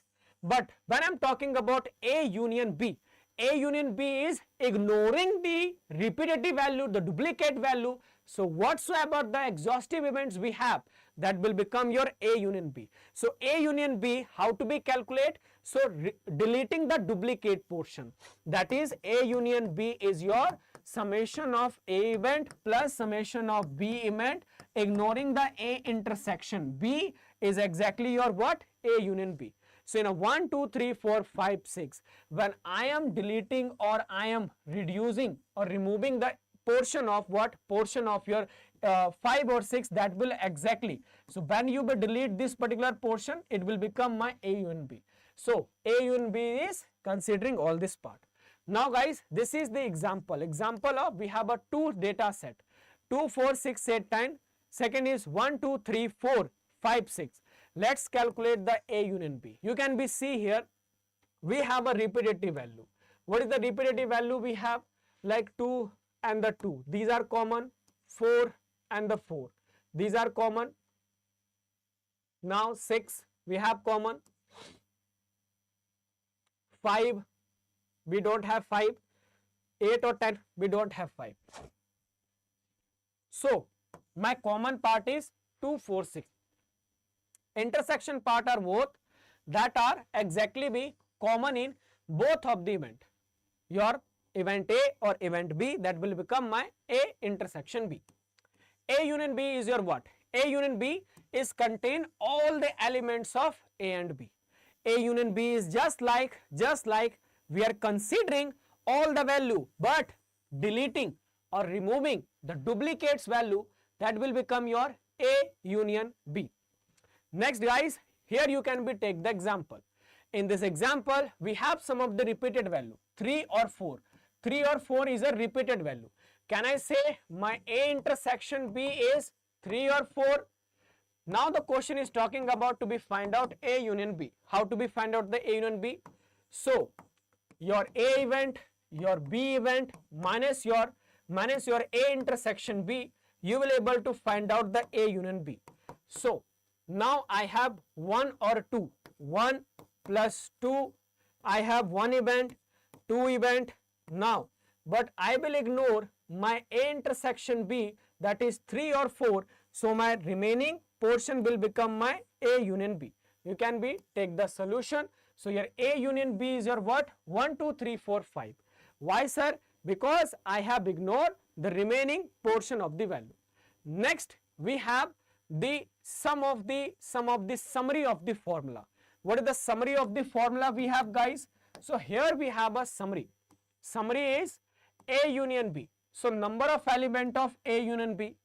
So A union B is your what? A union B is exactly we are considering the both set of A and B, but we are ignoring what? We are leaving the duplicate portion is your A union B.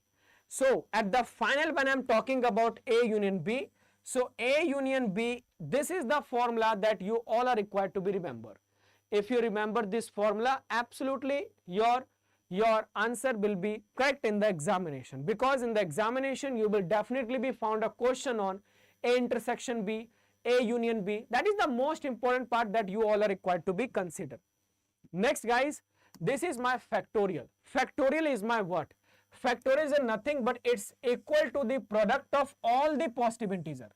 It's a what? Product of all the positive integer which are less than or equal to given positive integer. It means when I'm talking about 3 factorial, so it's a product of all the values which are included in the 3, like 3, 2, 1, reduced to the 1, that is your integer. Factorial is denoted by the integer and with an exclamatory signs. So factorial is a what? It's a multiply the number of all the positive integer below down to 1 is your factorial. Like you can be take the example of 5 factorial. You can be write the 5 factorial by 5 multiply 4 multiply 3 multiply 2 multiply 1 is equal to 120. So but the most important part, your 0 factorial is always be equal to 1 and 1 factorial is also be equal to your 1 as well. Now guys, we have a permutation. Permutation is what? It's a arrangement of object. When we have order is very important. When order is a very priority for us, so we are calculating the permutation. So what is the difference between permutation and combination, sir? Permutation and in a combination. When I am talking about permutation, for me order of object is very important. But in a combination, order is not much important for me. Because sir, in a combination we are don't be caring about my order. Order is totally be irrelevant for me. Now permutation is denoting by your P and your combination is denoting by your C. So what is the formula of your permutation? N factorial by n minus r factorial. But the same formula we will apply in a combination with some modification is multiply n minus r with your r factorial.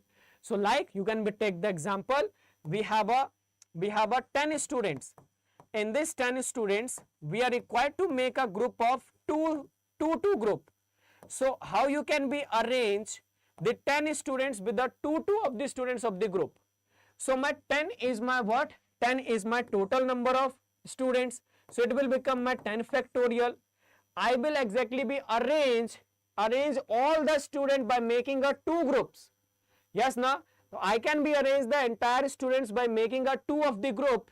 So my r factorial is 2 students. N is my 10. 10 minus r factorial is my 2. That is exactly be 10 factorial by 2 factorial multiplied with your 8 factorial. So by solving this, you can be make a different combination of the two group of the students. Now we have some of the question on playing cards. Now on a playing cards also the examiner are asking the so much questions. Yes guys, in the next 5 to 10 minutes I will cover your playing cards concept as well. We have a total 52 cards. How many cards we have guys? Total we have a 52 cards. We have a red color cards. We have a, how many red color cards we have? Total 26 red color cards we have. Yes, in which the heart red color cards is 13 and the diamond shape of red color card is 13. So we have 26 red color card, 13 is my heart shaped card and 13 is my what? The diamond shaped card. Next we have also the black color cards and black is also is my what? 26 cards we have also and 26 is my black color card. Now in this black color card, one is my spade and second is my club.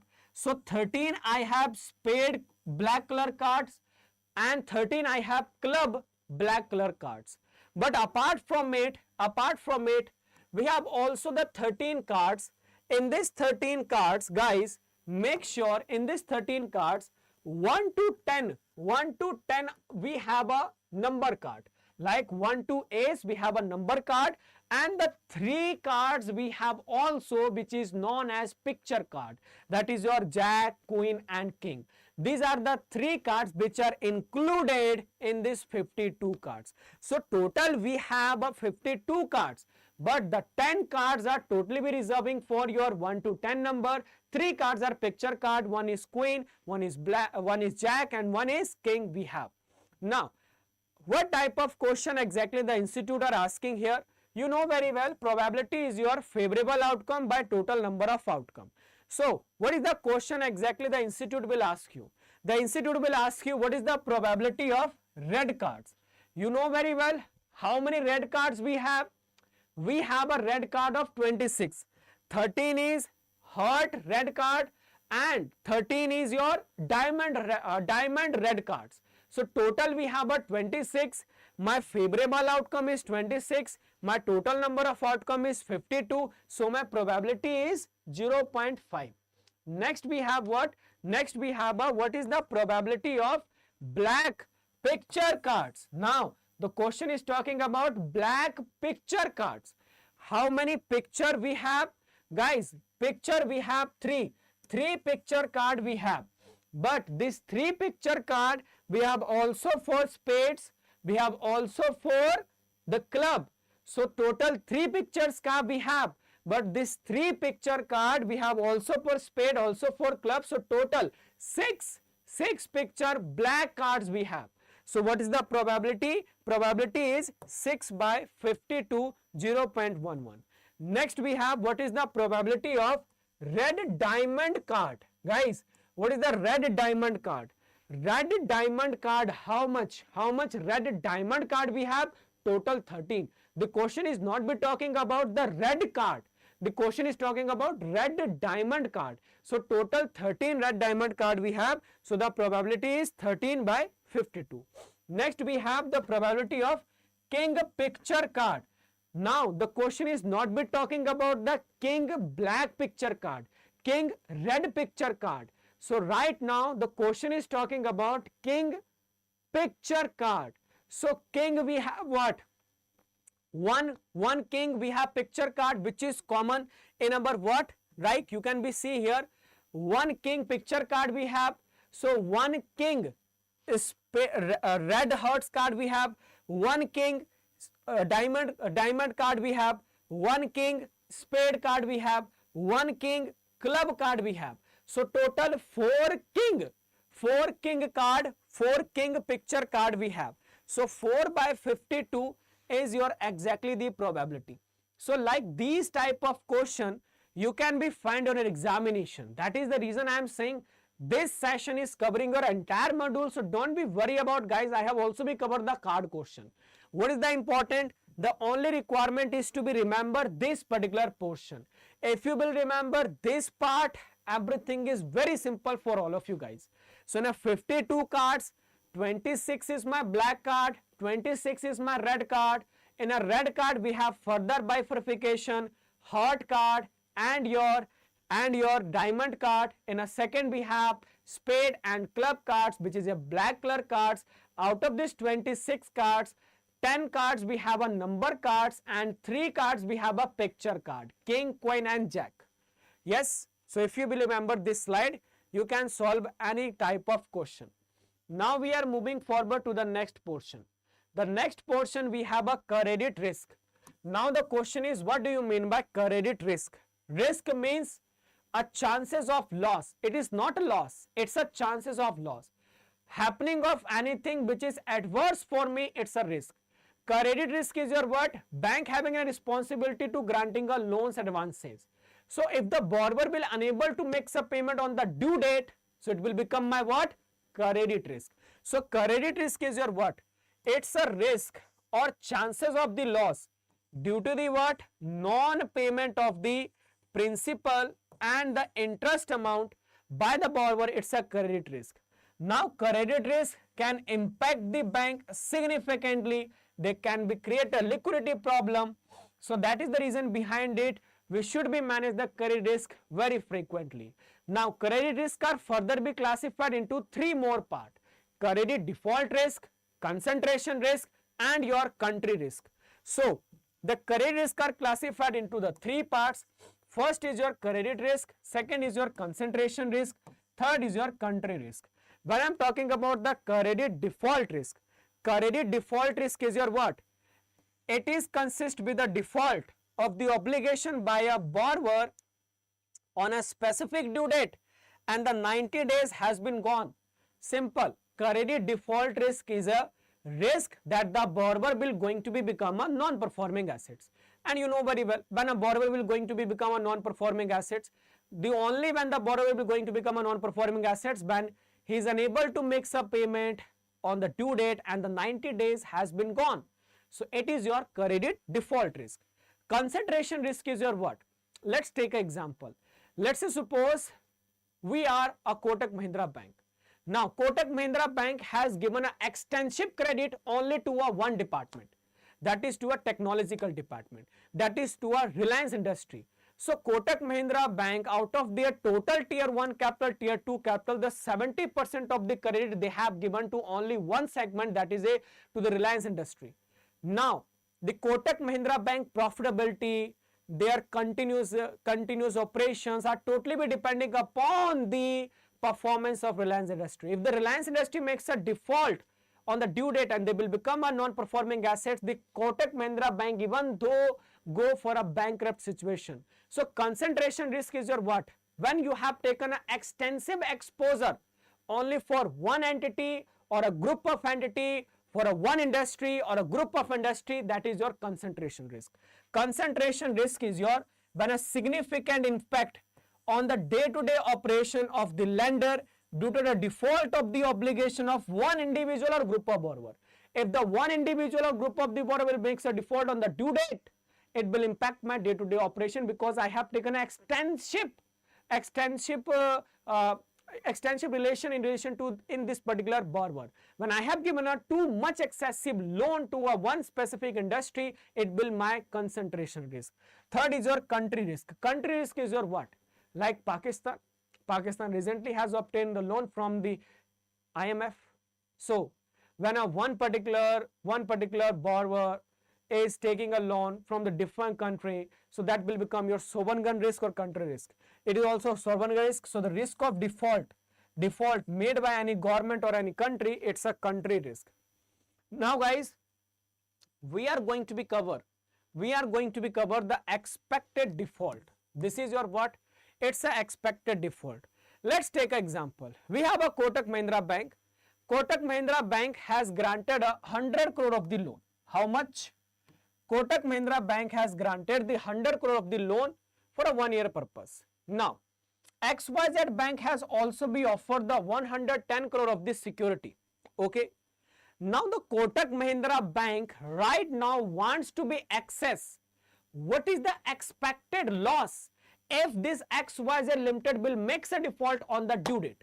How much loss that I can be bear if XYZ Limited will make a default on the due date? So, they will calculate the expected loss. How they can calculate the expected loss? First of all, we have some of the legal term. So, the legal term is 100 crore of the loan that the Kotak Mahindra Bank has provided to this borrower. This is known as exposure at default. Exposure at default means what? Max to max XYZ Limited will never return to us the 100 crore of the loan which we have provided to the XYZ Limited. So, this will become my exposure at default. Second one is what? Second one is we have also been given a security. We have also been given a security. So, let's say suppose on a due date if XYZ Limited will make a default, so I will be sold that security and will recover the sum of the portion. But what is the unrecoverable portion? Let's say suppose when at the due date this XYZ Limited makes a default and we are going to be sold this security. Yes, but we are only be recoverable on the 50% pass. So, the unrecoverable portion will become my what? The unrecoverable portion will become my the loss exactly. Yes, na? And what is the probability that this company will make a default? So, the probability is 30%. Now, the question is how we can be calculate the expected loss. This is the formula that you all are required to be remember, guys. This is a very important formula. Probability of default multiplied by expected default multiply with 1 minus loss given by default. Now, the question is, sir, why you have mentioned here 1 minus loss given by default? There is a reason behind it. What is the reason? When we will sold their security, we will recover some of the portion. Now, it is not be like that we will unable to recover any of the portion. So, the unrecoverable portion will become my loss given by default. So, probability of default, what is the chances that this borrower will make a default on the due date? That is a 30% of the chances. How much loan that we have provided? Exposure at default. 100 crore of the loan we have provided. And what is the unrecoverable portion of the security if we will sold their all the security which he has offered at the time of loan. So, right now we can be calculate the expected loss. You can be take the example XYZ Bank provided 10 crore of the loan. So, can I say this 10 crore of the loan is exposure at default? Now, whose probability of default? Can I say it's my PD? It's my probability of default.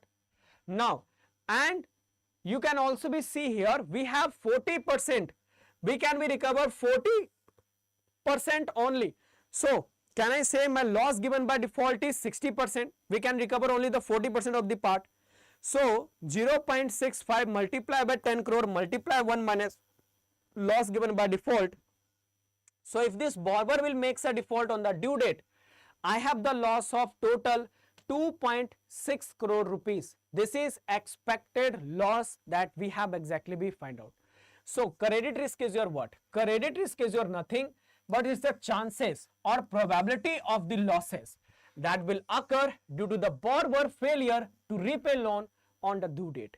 So, you can be say like that it's a lender obligation to having a cash inflow, but sir, when the borrower does not be repay the loan, it will arise a credit risk. Now, credit risk having a 3 type. What is the 3 type? Credit risk, concentration risk and your country risk. Credit default risk when your accounts will become a non-performing assets. Concentration when we have taken a significant exposure only to one party.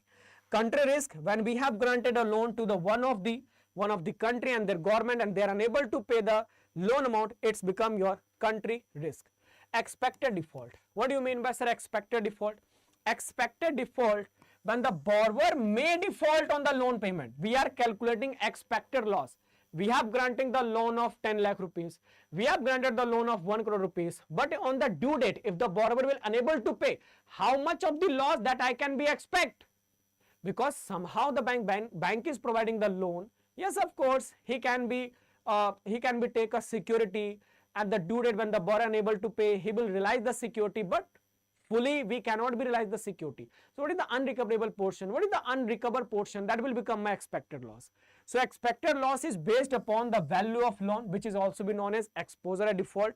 So what is the formula? The formula is expected loss is equal to probability of default multiply the exposure at default multiply 1 minus loss given by default. Now we have a question. The question is, let a credit of 2 lakh rupees, 20 lakh rupees extended to a company. So my exposure at default is what? 20 lakh.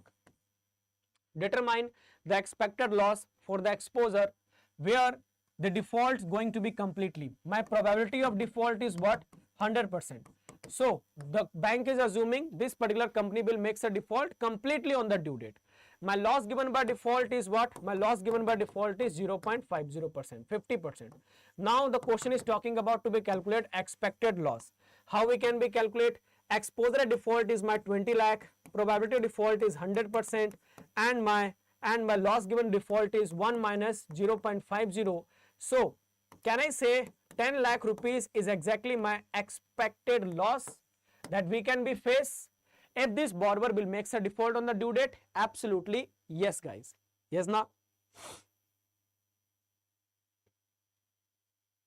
Now, can we move forward?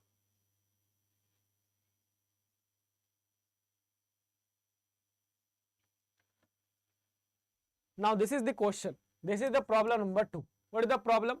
This question is talking about bank has granted a loan of 35 lakh. Yes, 35 lakh rupees is my exposure at default. Now the probability of default is 0.20%. So the probability of default is 0.20%. My loss given by default is exactly 57%. Now the question is talking about to be calculate exposure at default. Now guys, please listen very carefully. We have 0.20%. 0.20% is somehow, when we are converting into the decimal, we have the value of 0.002. So this is 0.20%. This is not a 20%. So always be keep in your mind this portion as well. Now I am calculating my expected loss. How I can be calculate my expected loss? My expected loss is equal to exposure at default, that is my 35 lakh rupees, multiply my probability of loss is 0.002. My loss given by default is 1 minus 0.57. So that's a very simple 0.43. So 35 lakh multiply 0.002 multiply 0.43, somehow 3010. So 3010 is exactly your what? Is exactly expected loss. Yes. Hi Sangeeta ma'am. So 3010 is your what? Expected loss. Guys, please do like the session as well. Now we are going to be cover the value at risk. Value at risk is your what? If you are investing in the portfolio, you can be correct with this part. Portfolio is your what? Portfolio, when I am talking about, in a portfolio we have investment in equity. In portfolio we have investment in a debenture. In a portfolio we have investment in a FD. In a portfolio we have investment in a government securities. So guys, investment in fixed deposits, investment in government securities, we don't have a risk. What is the risk portion? The risk portion is your investment in equity, investment in units, investment in your debenture. So bar is your what? Bar is exactly the value at risk. Value at risk, that the portfolio of an individual or an organization. Portfolio is a collection of what? You know very well. Portfolio is a collection of the different of the assets, individual or organization fulfilling the financial objective. In a portfolio, we have some fixed deposits which we are going to be on the fixed rate of interest. We have the equity interest, we have the mutual funds, we have debt funds, golds. So this can be considered as a portfolio. But in this portfolio, how much risk are associated with the investment? So we are trying to be find out with the help of bar, we are trying to be calculate the value at risk. How much investment are my at a risk? That is value at risk. So bar is a financial matrix that we can be used to estimate the maximum risk that my investment will be going to be over a specific period of the time. In another word, this is a very important part. Bar is your nothing but in order to measure the total amount of the losses that could happen if an investment portfolio are well as a probability of the loss. Means my exactly the value at risk is what? How much investment that I can be lose if the adverse thing will happen. So initially we are calculating through the bar. Now how you can be calculate the bar? It's a very important, guys. Bar is you are getting some of the return on your portfolio. Yes, of course. You have some of the standard deviation. Standard deviation means due to the market prices, how much prices can be deviate. Now the deviation may be, standard deviation will be actual deviation, how much market prices can be deviate. Now you are saying the 10% chances that the market will deviate, but with how many confidence you are talking about. So that's why the reason we are multiplying with my Z. Z is my confidence level. It my 90%, 95%, 100%. So how many? 100% not, you cannot be expect the 100% confidence. It's max to max 99% of the confidence. With a 90% of the confidence, you are saying the 10% of the chances that the market will going on adverse side. So we are multiplying the Z with my standard of deviation. Reducing my return of portfolio and multiplying with my value of the portfolio, I will able to get my answer. Now once again I am repeating you how to be calculate the confidence level, how to be calculate the Z value. So if I am talking about, I am saying 90% of the confidence. So how you can be determined? Just be divide your 90% with your 2, you will able to get 45%. Now convert the 45% into your decimal and put extra 20 at the last. Now this 0.4500 locate on your probability table. Now the question is, sir, in the examination we will get the probability table? Absolutely yes. In the examination you will find the probability table. Now locate this value on your probability table. Where this number are locating, that will become your Z number. So now the question is, this is the probability table you will find in your examination. Now sir, when you are looking here 0.4500, locate this 0.400 where they are falling on. So when I am locating this value, I can be see here in this around my 90% of the confidence value are locating here. So can I say my 90%, my Z value is equal to 1.64. Why, sir? Because you can be see here my Z value is 1.6 and they are locating here. So 1.64 at the 90% is my exactly the confidence level. This is the part that you can be find out the confidence value. Like we have a sum of the problem. The problem is, let's suppose you have a portfolio value is 30,000 and there is a 10% of the chances that the market will move adversely, and you are saying with the 95% of the confidence level. So how you can be calculate how much portfolio that are on a risk? So here is the solution. Return of the portfolio is my what? 12%. So right now how I can be calculate? It's a very simple, guys. First of all, we have a 10% of the standard deviation. You are talking about with your 95% of the confidence. So 95% confidence value is my what? My Z is equal to 1.65. So first of all, my return of portfolio. What is the return of portfolio I have? 12% is the return of portfolio minus standard deviation is my 0.1. I am talking about with my 95% of the confidence, that is 1.65, multiply with my portfolio value, that is a 30,000. You will able to get your answer. That is the part. Yes. So now you can be calculate by your own itself. 0.8 multiply 1.65 minus 0.12 multiply 30,000. So I can be say 2940. Yes, with a 2940. Yes. Okay. The standard deviation is your 12%. Okay, we have misread here. The average return, we have a average return is 10% and standard deviation is 12. Okay, so my average return is 10%, my standard deviation is 12%. So right now you can able to calculate 0.12 multiply 1.65 minus with your what 0.1 multiply with 30,000. You can be see 2940. is the value of loss that you can be faced if the 10% of the market will going on a adverse side. Like in a similar way, you can be calculate the second example as well. Now, the question is talking about at the 99% of the confidence level. If the market will go on a deviation for 15% and you have a portfolio of 2,50,000, now what is the value? What is the value that you can be lose if the market will go on a 15% on a adverse side? It's a very simple. My return of portfolio is my what? My return of portfolio. Okay, we have again misreading this part. 15% is my return of portfolio, 10% is my standard deviation. So 0.15 is my return of portfolio. 0.10 is my standard deviation. I am saying with the 99% of the confidence, and 99% confidence value is 2.33. Multiply with your value of the portfolio is 2.5 lakh. Just you will able to get your answer. It's a very simple. So 0.10 multiply by 2.33 minus 0.15 multiply with your 2,50,000. So 20,750. 20,750 is exactly the value that you can be lose if the market will go by the 10% on a adversing side. That's all about your value at risk. And by this way, successfully we have completed the entire portion of your what? Module A, the statistics portion.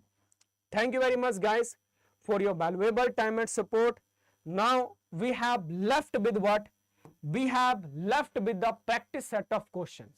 In this today's session, we have strong our concepts.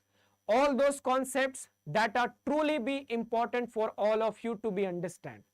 Right now, successfully by spending more than 4.5 hours, we have successfully be completed the entire portion. I am hoping right now you have enjoyed the session and you have exactly be consistently be watching these classes.